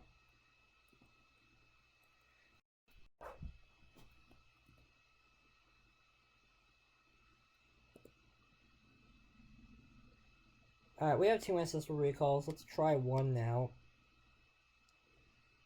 Try to burn through their counter magic here and make them mill a bunch with Fraying Sandy. Oh, they just let us use it. Cool.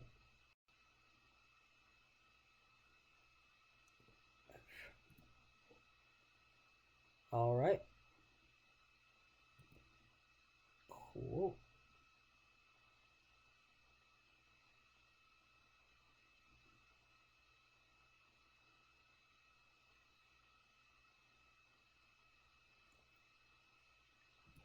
Oh no.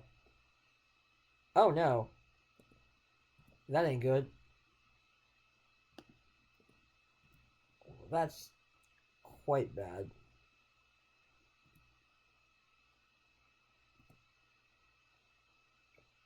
Draw for turn.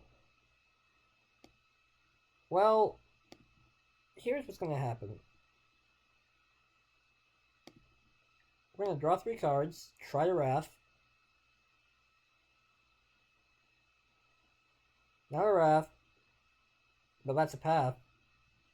Blue, black. Mill them for 40. My god, this feels awesome.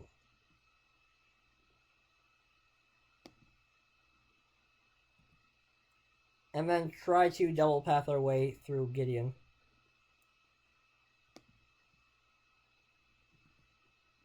Cool. And now they don't get draw steps anymore. And now we get to use Ghost Quarter to try to start systematically taking out their blue mana.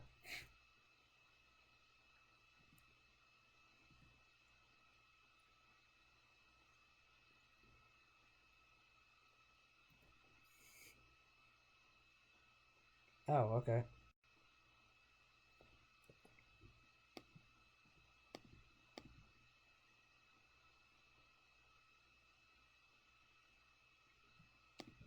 Well, I guess I'm gonna blow up the token. Push the token.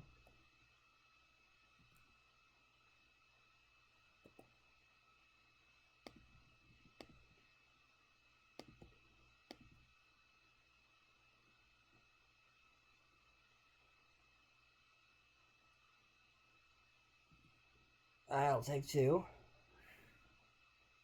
And see if we can convince our opponent that we're harmless enough for them to turn Gideon into a creature again.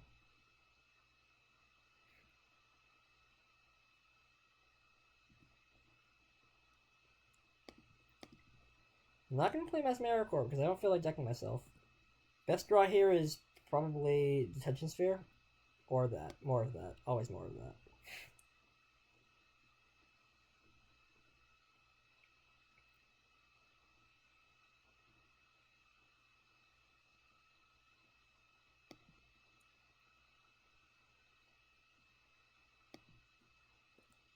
Well, let's try to draw Wrath.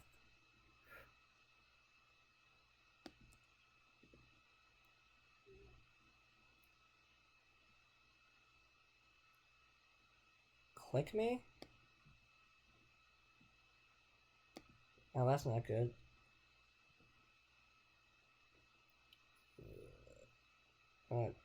Click me. Targeting me. Well, I kind of have to deal with click.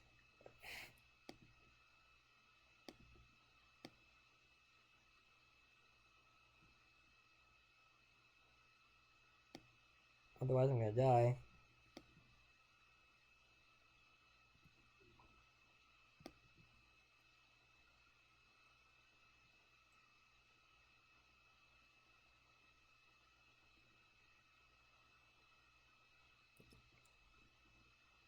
Well, now I need to draw Detention Sphere.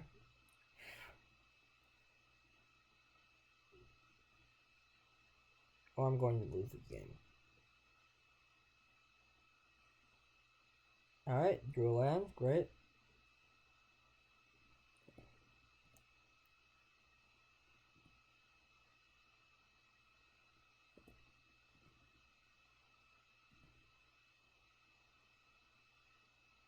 Let's see.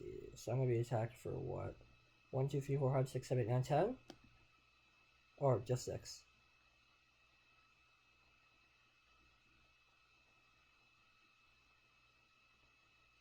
Well, come on, D-Sphere.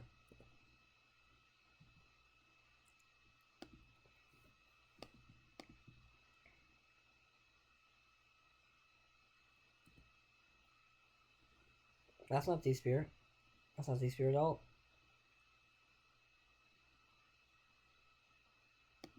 Yeah, that's just gonna... We're just gonna get smacked by Guessing Craft. So yeah.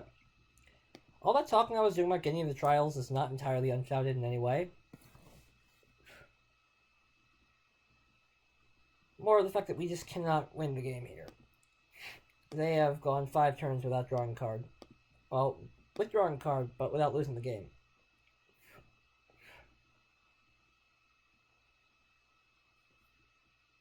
So they have Geist. Bring in Blessed Alliances. Trim Fatal Pushes.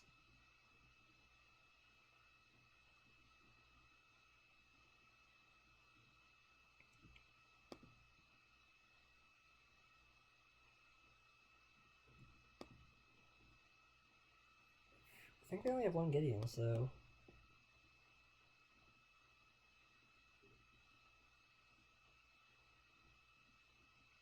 Let's see... Fragmentize is unnecessary. Fatal Push might be better than that. And... yeah, I guess that's that.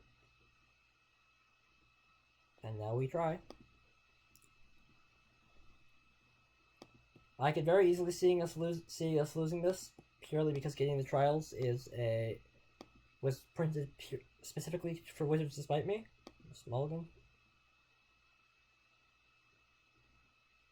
This is adequate, I guess. Can't really fight Gideon, but it has lands and spells, so it's got that going for us.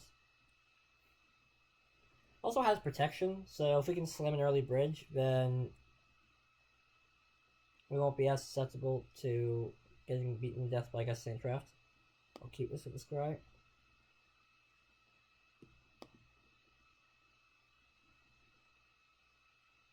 I mean, I'm gonna play the fetch land anyway.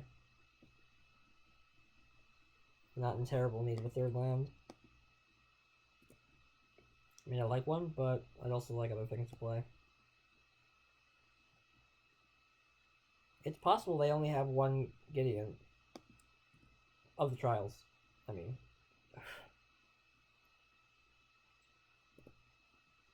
Cool, let's get black-white. No.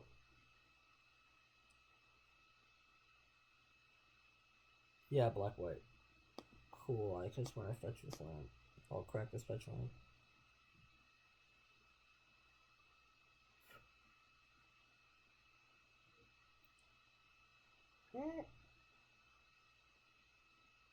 You don't want double blue or double white. Yeah, I'll take a single white. Yeah, actually, no, I want double white because they're gonna Spreading Seas eventually. Godless Shrine taps. It's also relevant that we're behind them on time.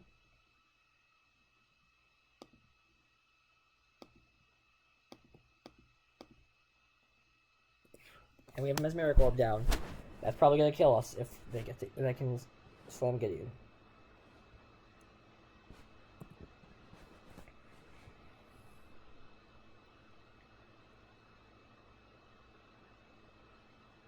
Attack Edge.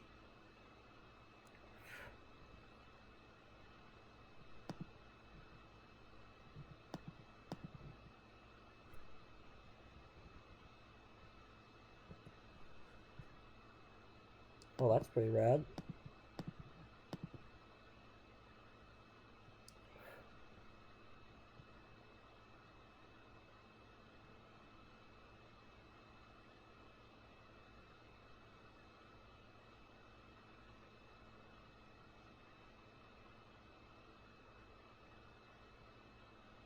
Our opponent's in the tank. I suppose an alright place to be. Probably go for the Mana Leak. Mana Leak.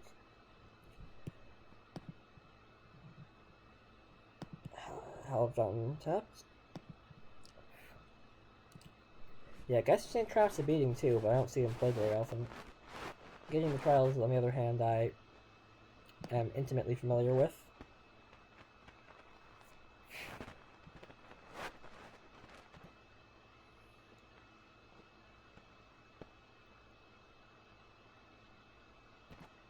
Senior Visions, looking for a third land. Hopefully not finding it.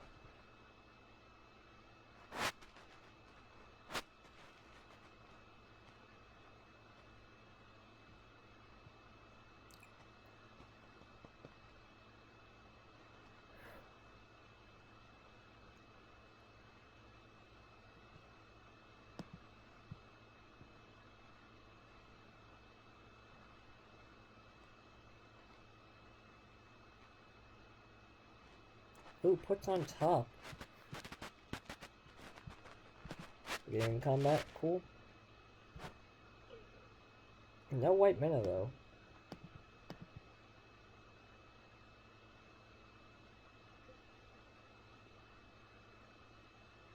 Probably just gonna slam bridge, make them counter it. Depending on what we draw, of course. That's not bad. They can blow up one of our lands.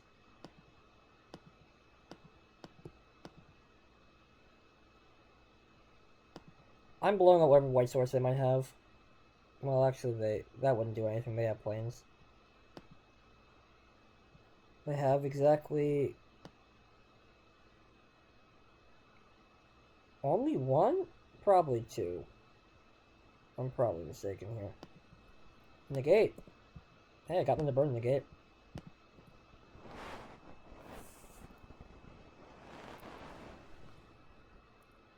But they're very light on basic planes, so I'm totally gonna go all in on that with a Ghost Core.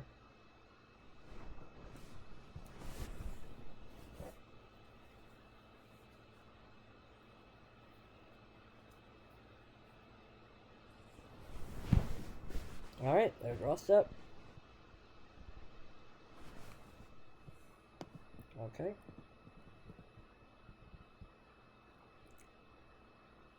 Anything but cracking it right now would be foolish.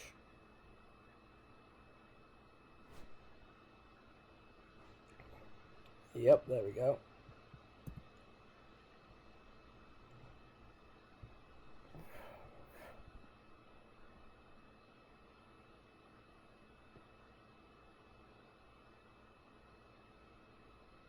Do I see a Jace?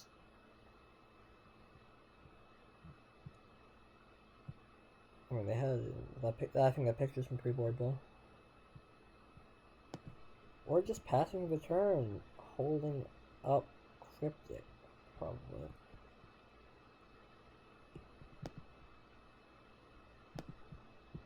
Let's see, did I mill over anything good? Several good things, yes. Okay, well there goes my second of 3 ensnaring bridges. On draw step, I'm probably gonna just surgical Cryptic, just see what's in their hand.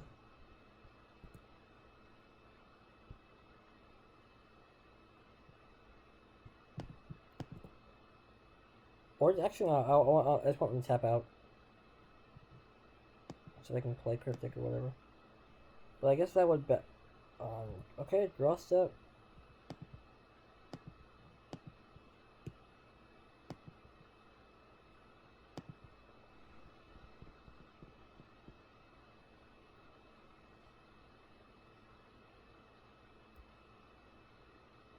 Hopefully their hand's hot garbage.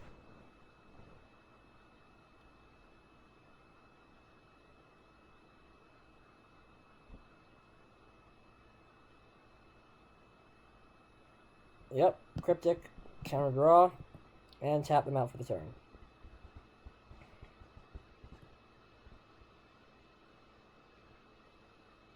Oh. Something like that.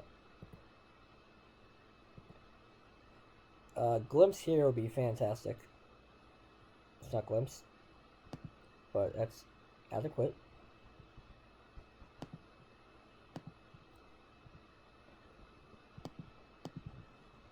Come on, let's mill over Gideon.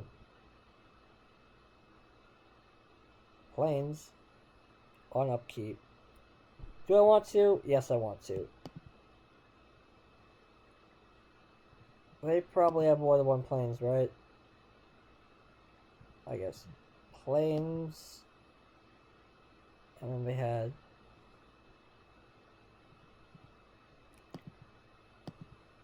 they're probably afraid to search, so let's just take this down here.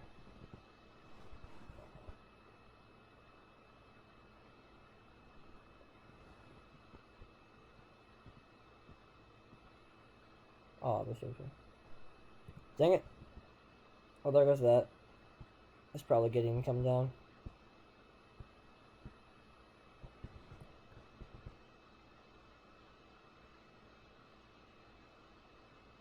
Yep.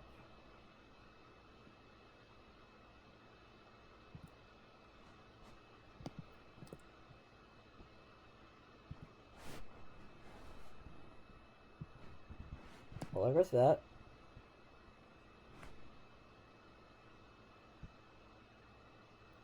I know they have another Gideon, so I can't just try to kill him immediately.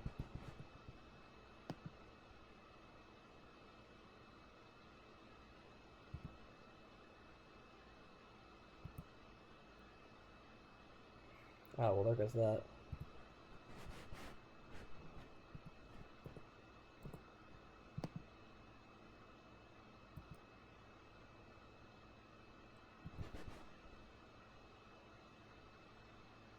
Hopefully they crack Bloodstream instead. Or not.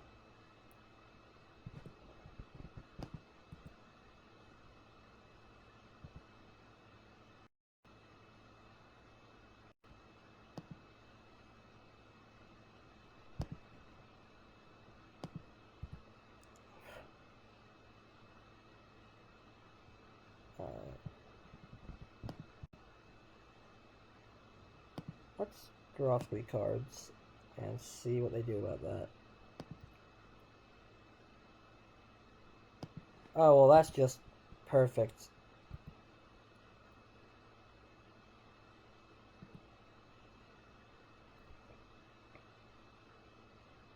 I mean, we can try to take one of their threats.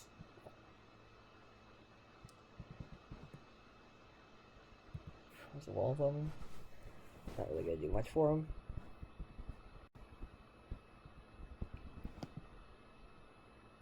We can immediately kill them if they crack their fetch lands. And start denying them draw steps.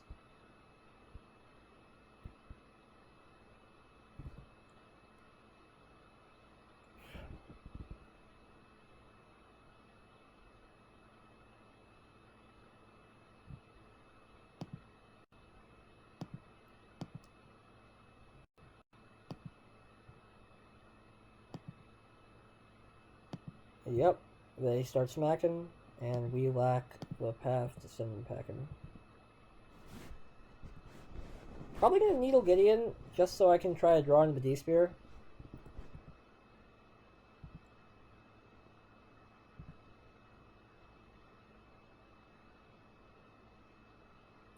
And deny them a clock on us.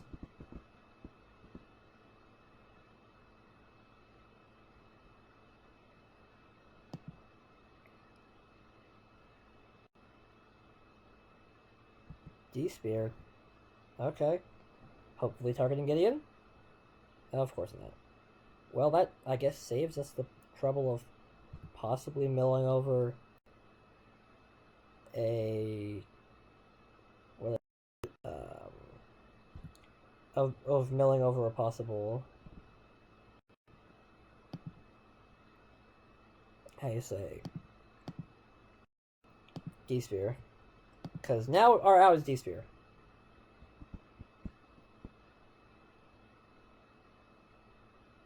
Hopefully, okay, they're cracking Floodstrand. And now they're stuck with the 2 cards in their hand, and they don't get to draw cards anymore.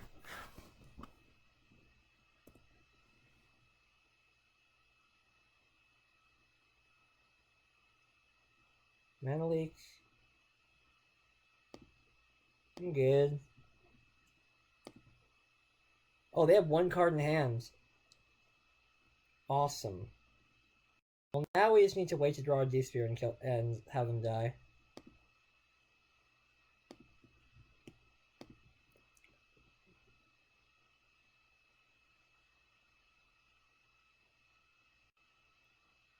Okay, that's leaked.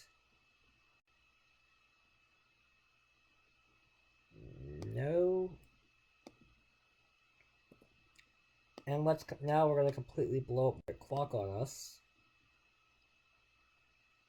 And now we have 34 draw steps to find something. I see guys saying trapped in the yard. Let's see. Getting the trials. I mean, we want him to be a creature so I can path him, but not like this.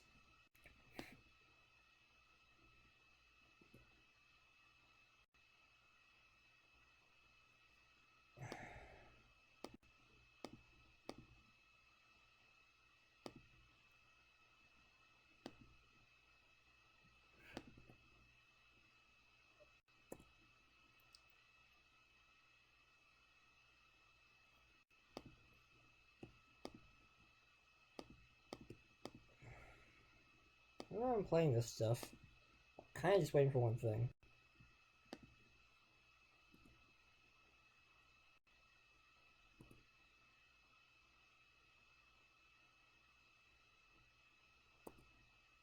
Yeah, I don't really want to waste time.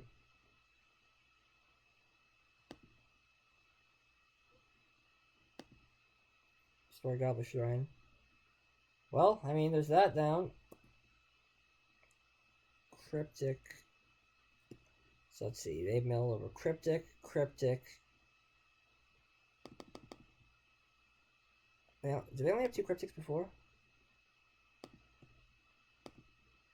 Well, I mean, I have time to go into to draw into double surgical. Like, they can't do anything.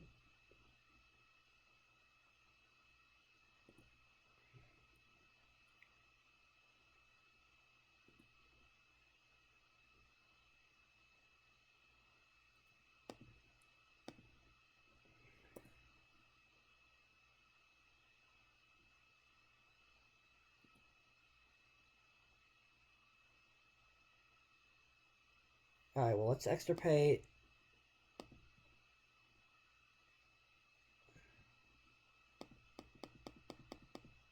Let's hit negate, just to make sure. And their hand is another Gideon. Okay.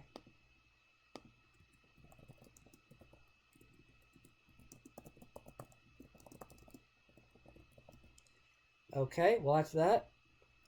They can't really do anything else. So now we just start passing, and now that we're sure there's no counter spell, just pass until we draw a D-Sphere.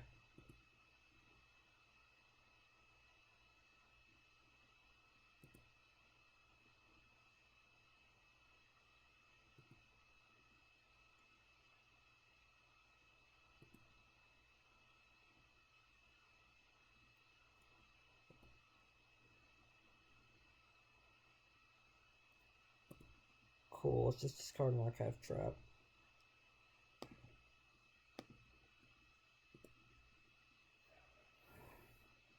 The time's against us here.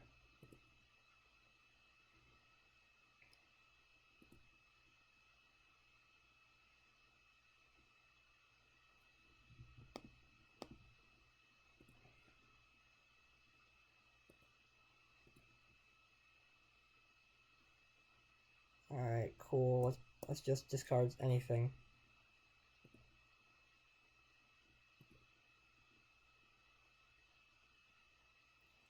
Discard the last 7 cards in hand.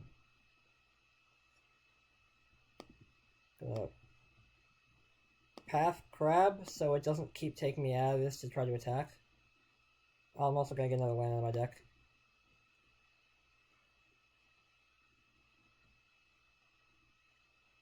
Okay.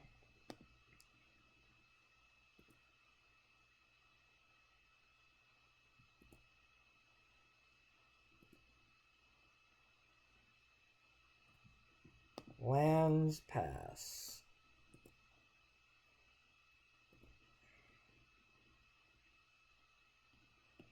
Sure, let's draw 3 cards. And hopefully one of them's a D-Sphere.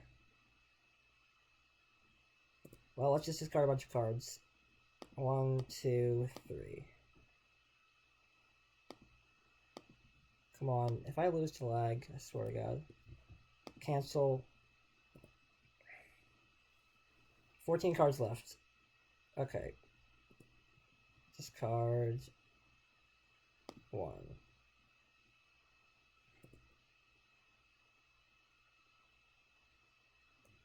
Land, pass.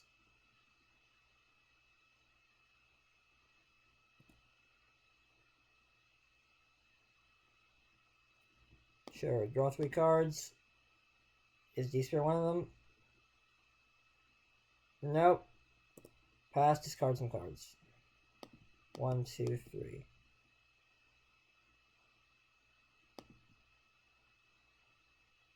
Cool. Discard.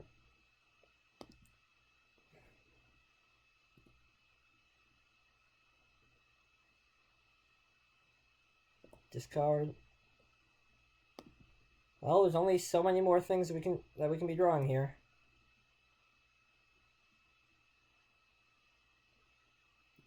Discard.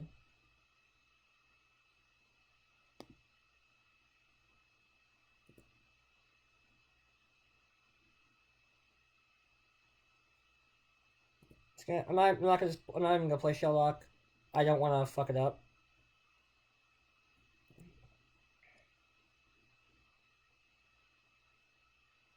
There we go, D-Sphere. 1, 2, 3.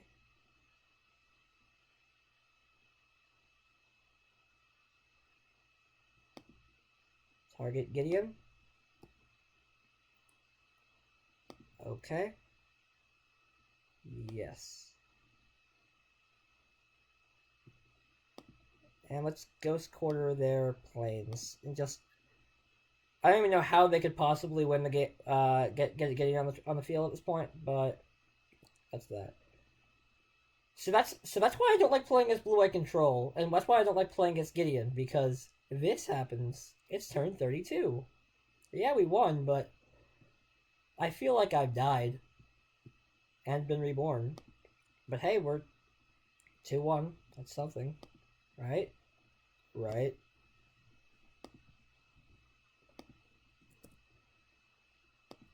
I mean, I'm just a little dead inside, but that's fine. I totally didn't almost lose to timing out when trying to draw the exact app in my deck. Constantly thinking that I fucked up and didn't actually board it in. That's fine. Although, speaking candidly, I do hate getting the Trials of the Burning Passion. It's a...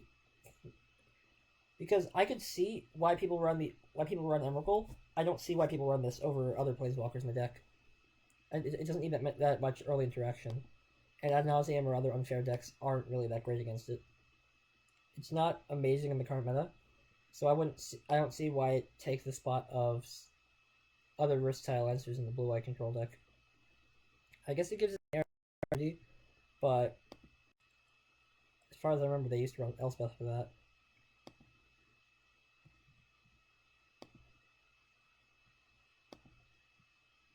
Loser Patrol. I could have sworn I played against them before. So this is 3 lands, Visions, Orb. I'm keeping this.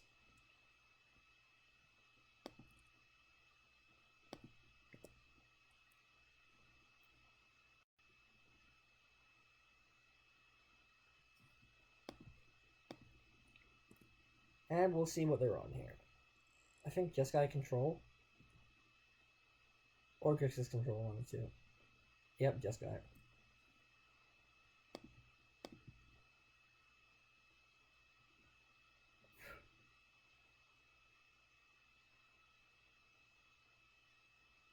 Can I get a Hallowed Fountain tapped?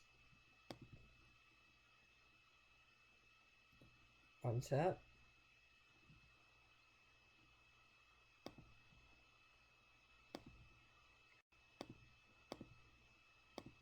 Gonna just slam Mesmeric Orb and pass.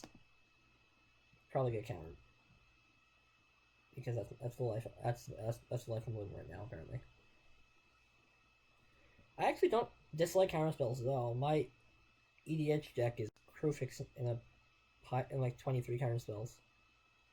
Well, one of my EDH decks. And that's a ton of fun.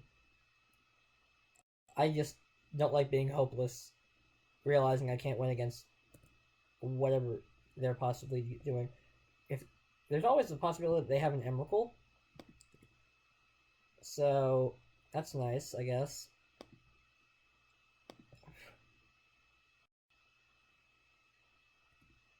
Or I hope this is just Jeskai tempo without the Nahiris.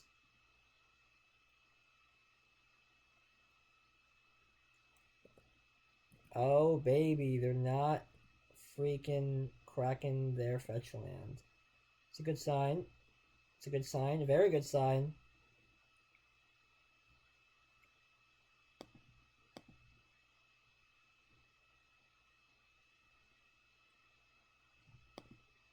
Our turn. Well, I'm gonna... Okay, dude.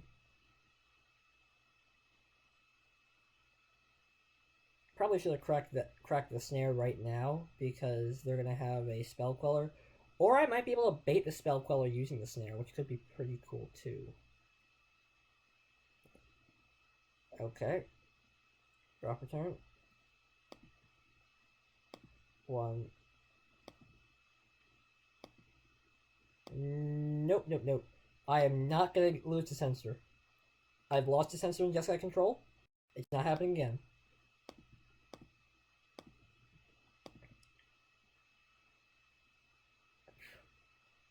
Alright, let's see. A spell queller. Do your worst.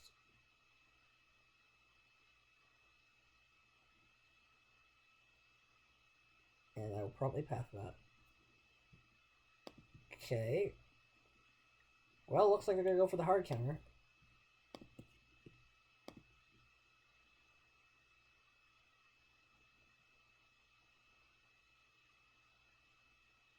If this resolves, we're basically casting the Ancestral Recall next turn. Actually, no, we're kind of sure of that. Cryptic. Yep, this is Jeskai control, alright. Can't wait to get Lightning Helix in turn.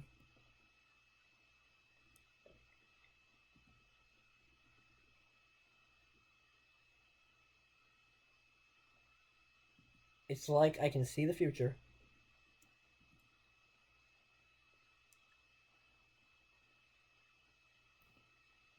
Though we're doing decently, and now we have Ancestral Recall online anyway, so we're doing decently well for ourselves in by way of putting a clock on our opponent. We're also at card parity at the moment. We're probably gonna be ahead pretty soon.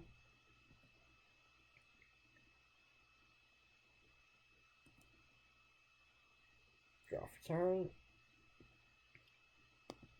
They're probably gonna cryptic something. Either cryptic or snap remand or whatnot. Or another blue source. Nice. So play the blue source. Draw 3 cards. Will you let this resolve?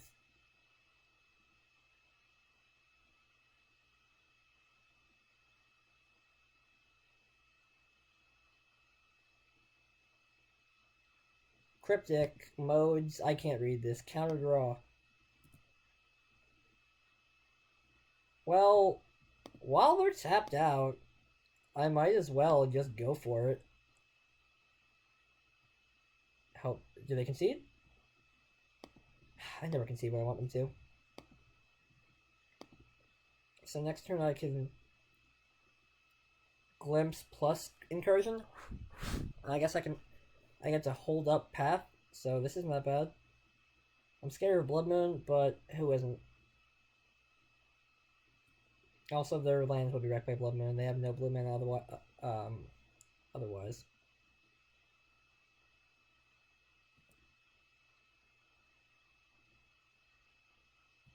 Alright. They probably another Cryptic, so I'm gonna blow up their... I'm gonna blow up Steam Vents. Watch them not search. Which I'm okay with, because it takes them off Cryptic.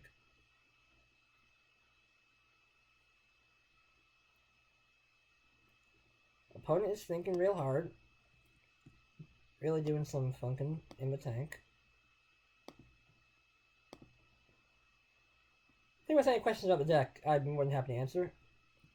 I've been playing it for a while, so I have a pretty decent. What's the word? Knowledge of how the deck winds up in the metagame right now. Alright, Snapcaster. Targeting Lightning Helix. Oh, just Bolt. Okay.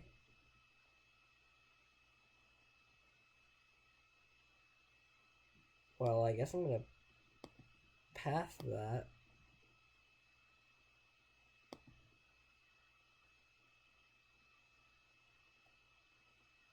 And they didn't search. Well, they're not. Well, they can either counter this or cast Bolt. So let's go for the proactive route.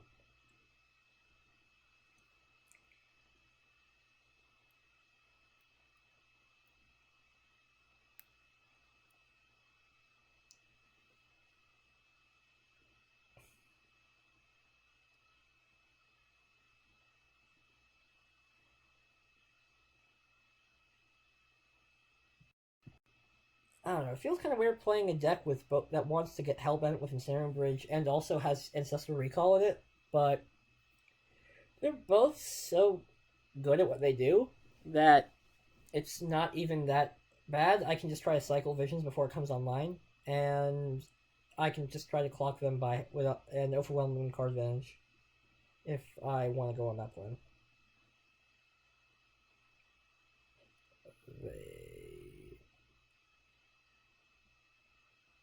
They let it go. I think they realize that the only way they're going to win this game is by trying to aggro me out. So they have what? Snapcaster Mage spell. So I can gain 12 life for 3 mana, which is not very good. No, but it's adequate, which is the important part. Did I forget to draw? Did I forget to play a land that turn? I certainly did.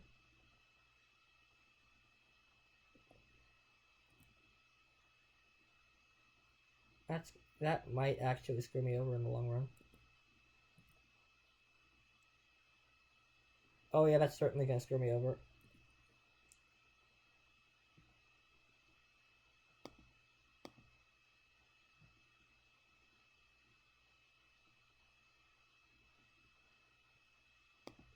Yeah, I could archive trap there. Oh, here. Now I don't have that capability.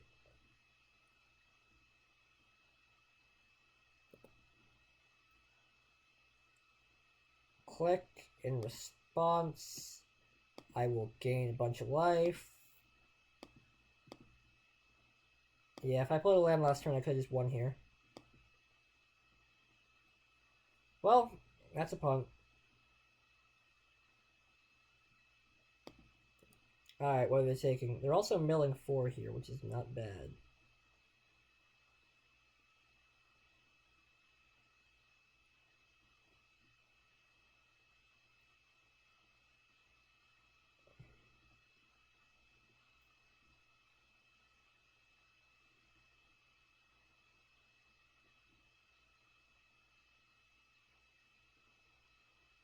What, they have a 10 clock at most here?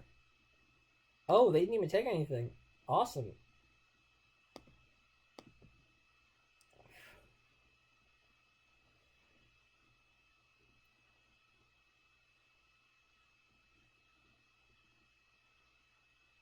Currently winning our opponent. And they concede. Righteous. Let's get a snip of their list, or as much of their list as I can reasonably take. I'm missing 13 cards, but it's life.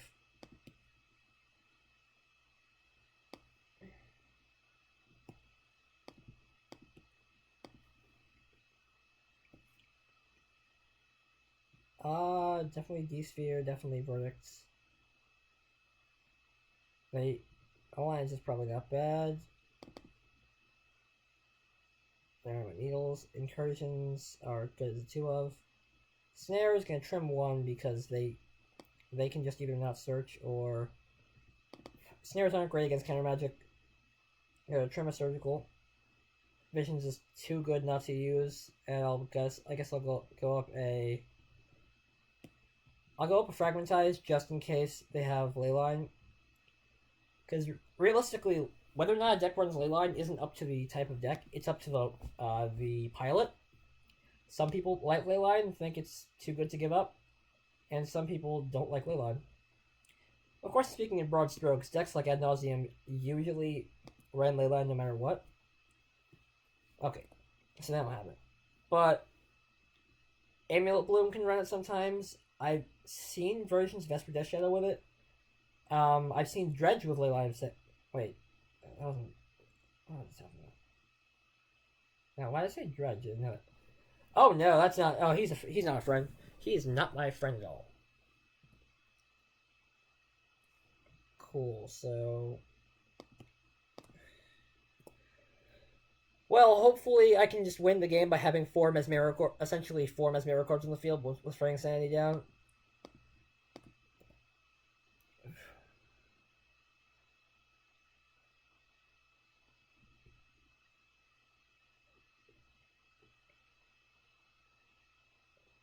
I can also have Blood Moon.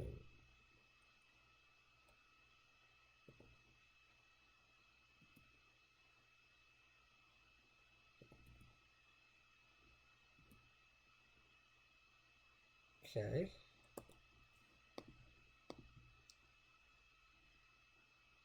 I'm smelling Blood Moon. So, I have the blue source in my hand. I'm going to just get a basic Swamp. Purely because every Jeskai control deck at my local shop runs Blood Moons, and I would be remiss. Well, that was foolish of me not to fetch out of Basic Planes. I would be remiss if I were to blatantly ignore the fact that Blood Moon is on its way. Remand?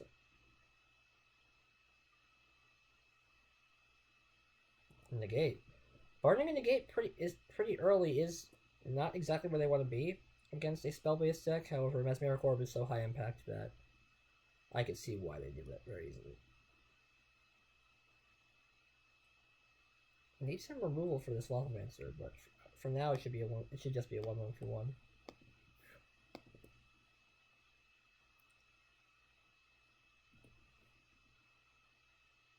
Well,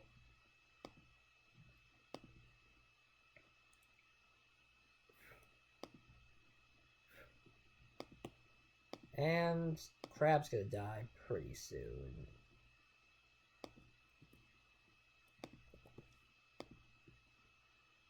That flag's not great.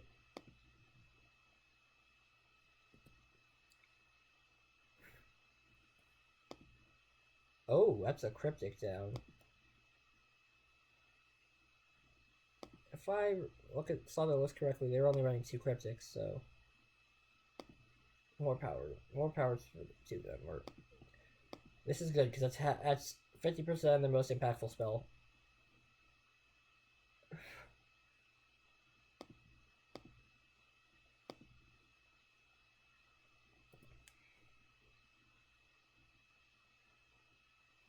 I also don't see them running more than 1 mountain, so we could realistically take them off of double red.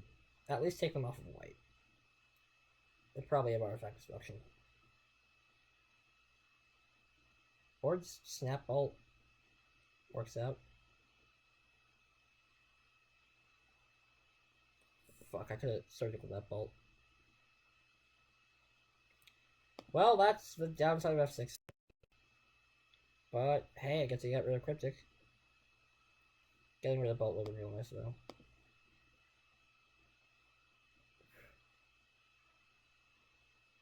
Well, I've gotten rid of Cryptic.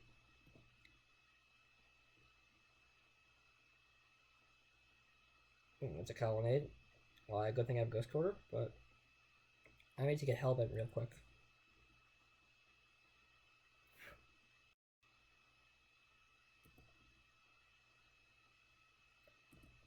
Clearly holding up something for 3 mana. Probably snap something. Well,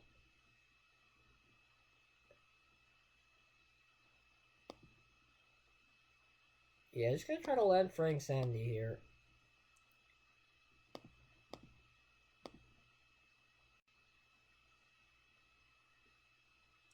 see how far that gets me.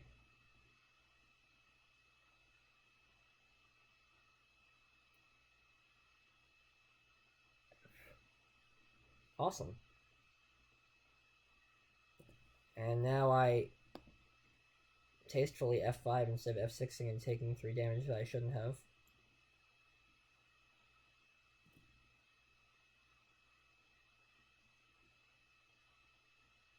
Click.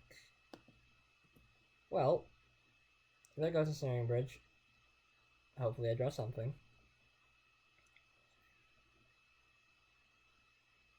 Well, I'm taking 7 here. A Wrath would be awesome. Supreme Verdict specifically.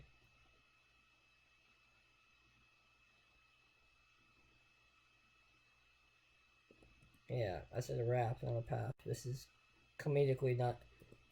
But... that's what you get for trying to play on counter magic that they might not even have.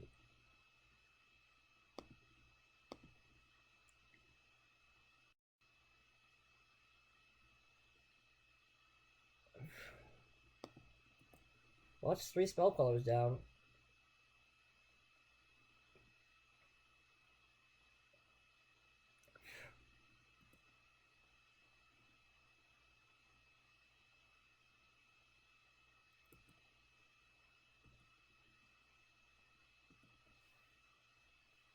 Okay. Don't know why they're doing this now, but I'll take it.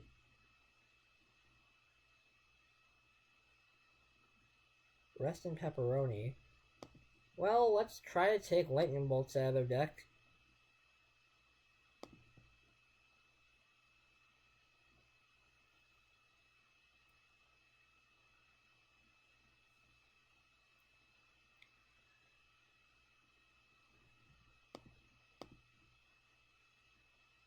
Dispel. Okay. Well, there goes their defense against Path, I suppose.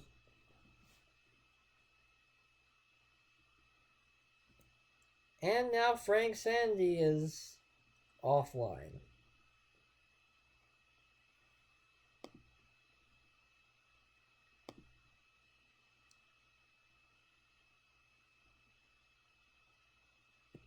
Yeah, let's close graveyards and open up. That's 1, 2, 3, 4, 5, 6, 7.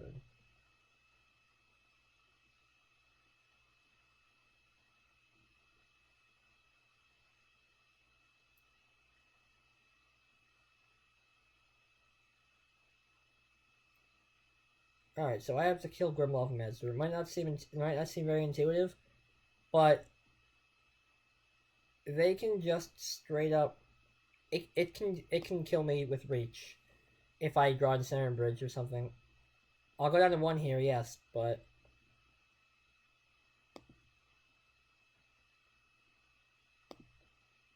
I have to kill it now. What am I? Why did I do that? Rest in pieces on the field.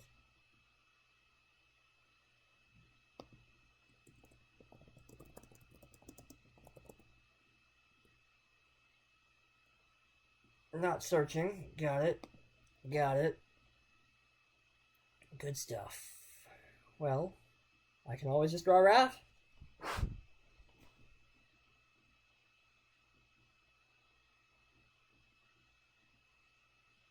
Well, that probably cost me this game. I mean, I might not have won, but it made my outs.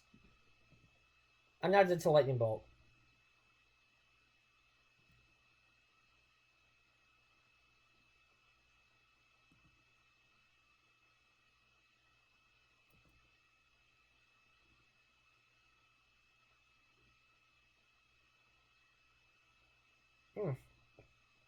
Indeed. Well, don't exactly see Blood Moon here. Grim Lavamancer is pretty annoying, and Rest in Peace is equally annoying. I fucked up there. Yep, it did not really click. Ha ha ha ha ha ha ha joke. It did not really click with me that Lavamancer And rest in peace, Ornambo. So, what's not good here? Gotta trim one vision. Nah, it's still good. Gotta trim one fragmentize, because that's not great. I guess go up breaking. And go up Blessed Alliance. Go down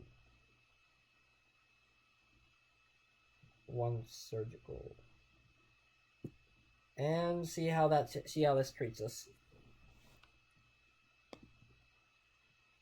Yeah, I played that game fairly poorly. I was afraid of counter magic that probably wasn't there because their deck's not that heavy on it. And then the obvious fuck up with Grimloth Master near the end.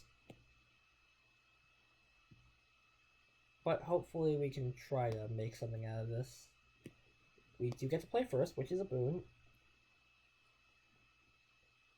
Jesus Christ. Madre de Dios. This isn't... I'm at a loss for words. Sometimes you just get lucky. And I mean, I don't have a fetch land, but... Sometimes it's, you dealt with enough today. And you just gotta ask yourself, how much am I willing to deal with on this day? And I really hope they have a fetch land here. I want to make somebody cry. Oh, baby!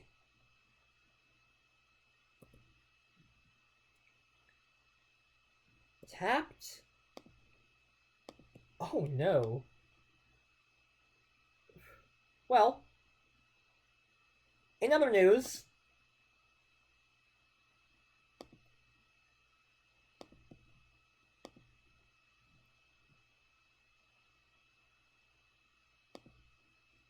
I don't know if this balances out the fact that I drew 9 lands in four different games last week on Tuesday, but it feels like it comes pretty damn close.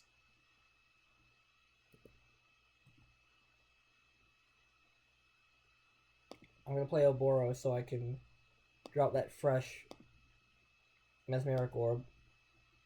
Turn 2 Shelldock Isle is a good feeling. Kind of sad it wasn't the 4th Archive Trap so I could go for the turn 2 kill. But, hey. Feels good to... Don't exactly remember what song it's from, but dang, well damn, feels good to be a gangster.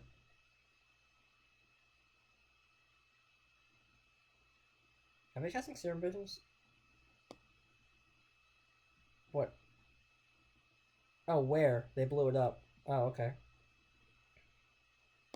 Well, I guess I'm just gonna play Ensnaring Bridge. And go from there. Now, any spell I cast is allowed to kill them. Magic is a fun and family-friendly game. Totally doesn't cause people to... Let's go with eject shredded pieces of... I'm not going to continue this imagery, but that guy, I'm saying that guy probably shit a brick.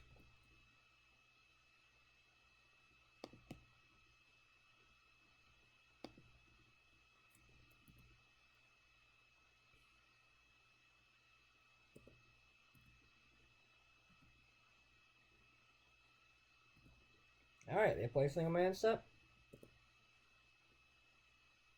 Spell Queller. Great. Let's see. I go to what? 40 probably? 30 something? Something like that.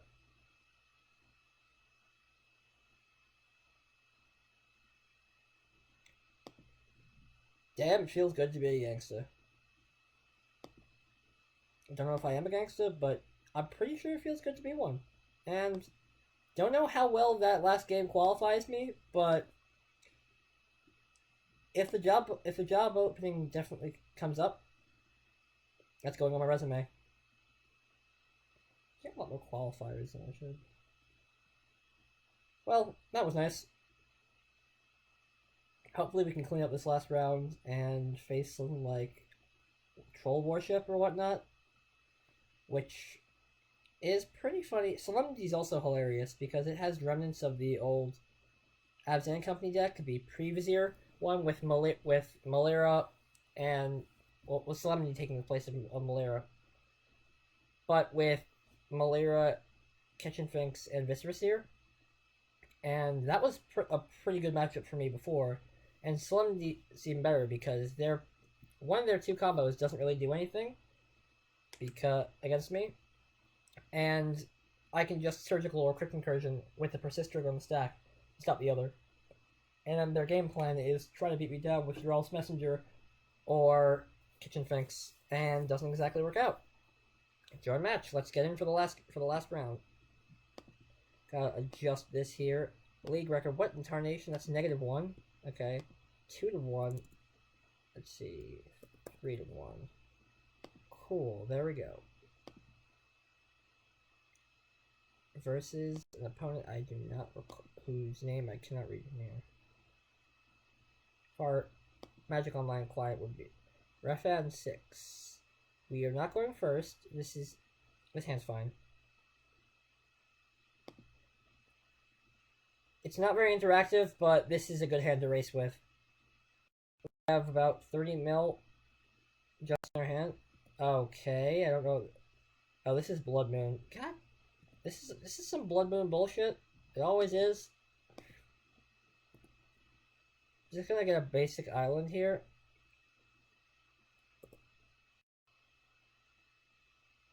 Oh, this is Living End? Awesome. Living End is a great matchup.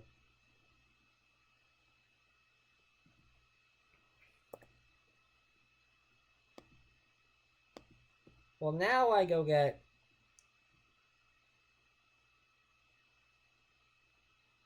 black-white Goblet Shrine. No, I need blue, so I get Hallowed Fountain tapped. And I try my darndest to draw into Crypt Incursion. No, that's another Visions. I'm gonna glimpse here and hope they don't go off. Yeah, this is not a hand that beats Living End. And I can't not glimpse here. Best course of action here is that we mill over all three of their Living Ends. That is the exact opposite of what happens. We need a surgical, and we need to hope they don't just go off here and one-shot us. That's 18 damage right there. Okay, they're cycling. So we have a turn. Barring double Spirit Guide, we have a turn.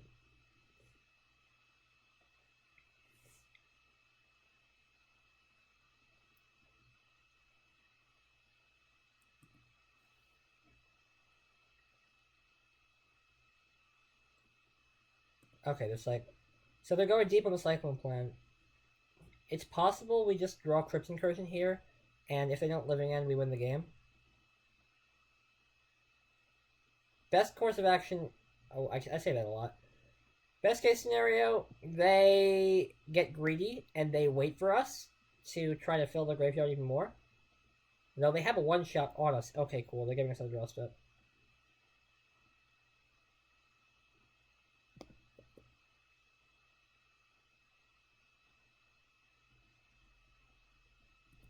Okay. Untap. Are they just casting it right now? Beast Within?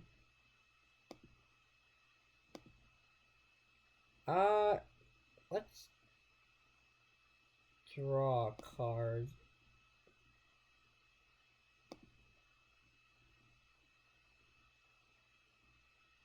Alright, well, it's a land, I guess. We have a beast, too. So not... Shit, that's your first main. So not casting Living End just yet.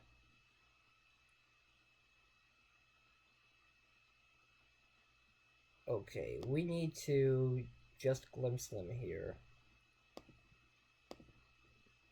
Get a basic island.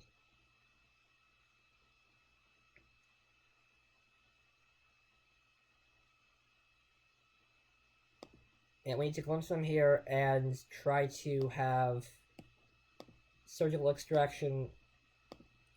Try to have visions into surgical online by next turn, and just hope they get greedy or hope they take too long and we get the ensnaring bridge down.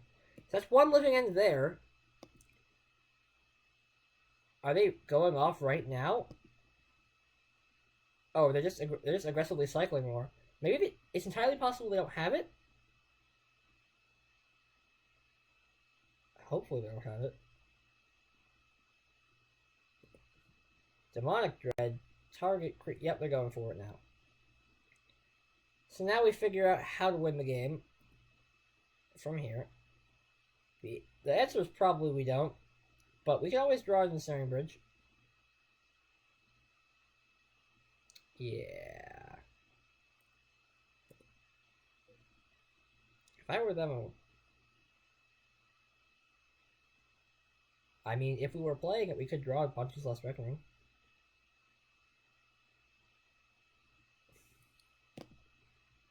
So yeah, Living End's actually a pretty good matchup. That was not a hand that beats Living Ends. Game 2, we definitely have some better stuff. Going first is really good in this matchup because we get to Crypt Incursion before they get to their 3-mana Cyclers. Not Cyclers, 3-mana Cascades.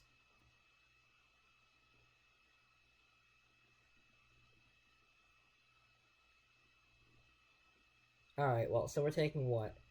18, 21, I'm not going to count the rest of that.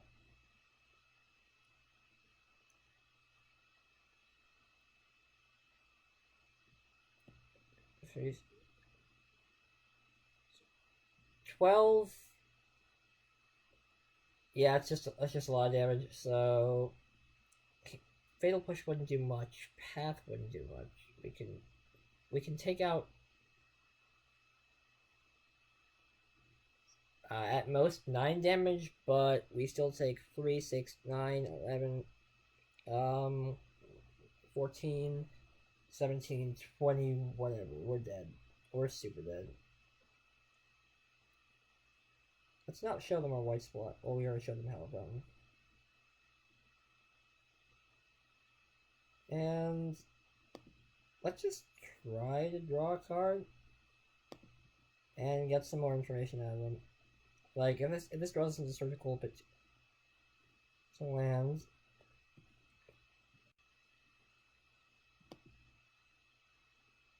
Don't really want to give them any more information, so I'm going to concede this game here. Actually, going to play a land and hope they fuck up and pass through their attack step.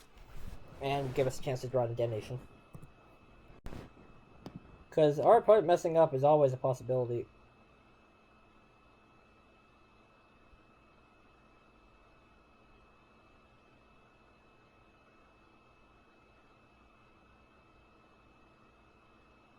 Alright, negative 35. Yeah, I don't know why I was covering all that. So, a couple things come in here.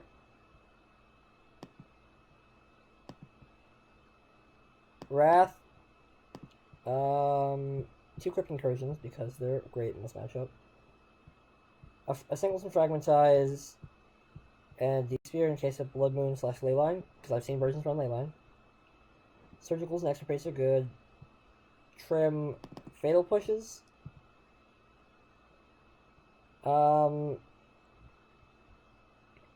Trim 1 path. Why are there not 4 incursions? There we go. 1 path.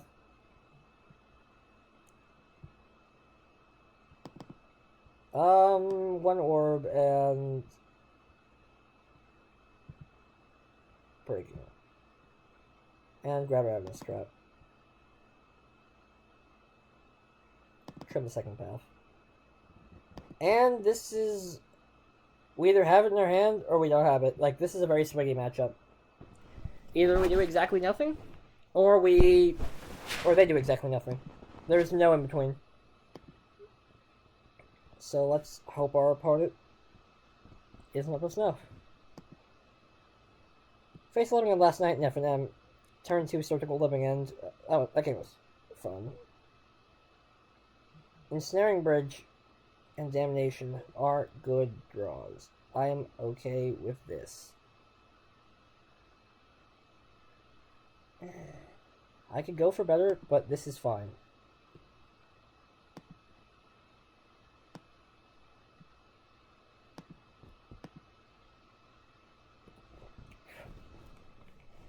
If they have Blood Moon, we should be fine.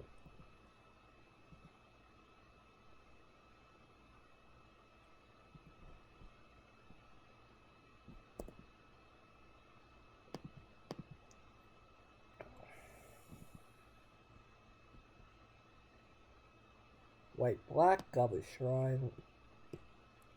Taps. Untap. Water Grave. Taps. And try to see how far Ensnaring Bridge gets us, because they can't really get past that without... I guess they have Ingot Chewer.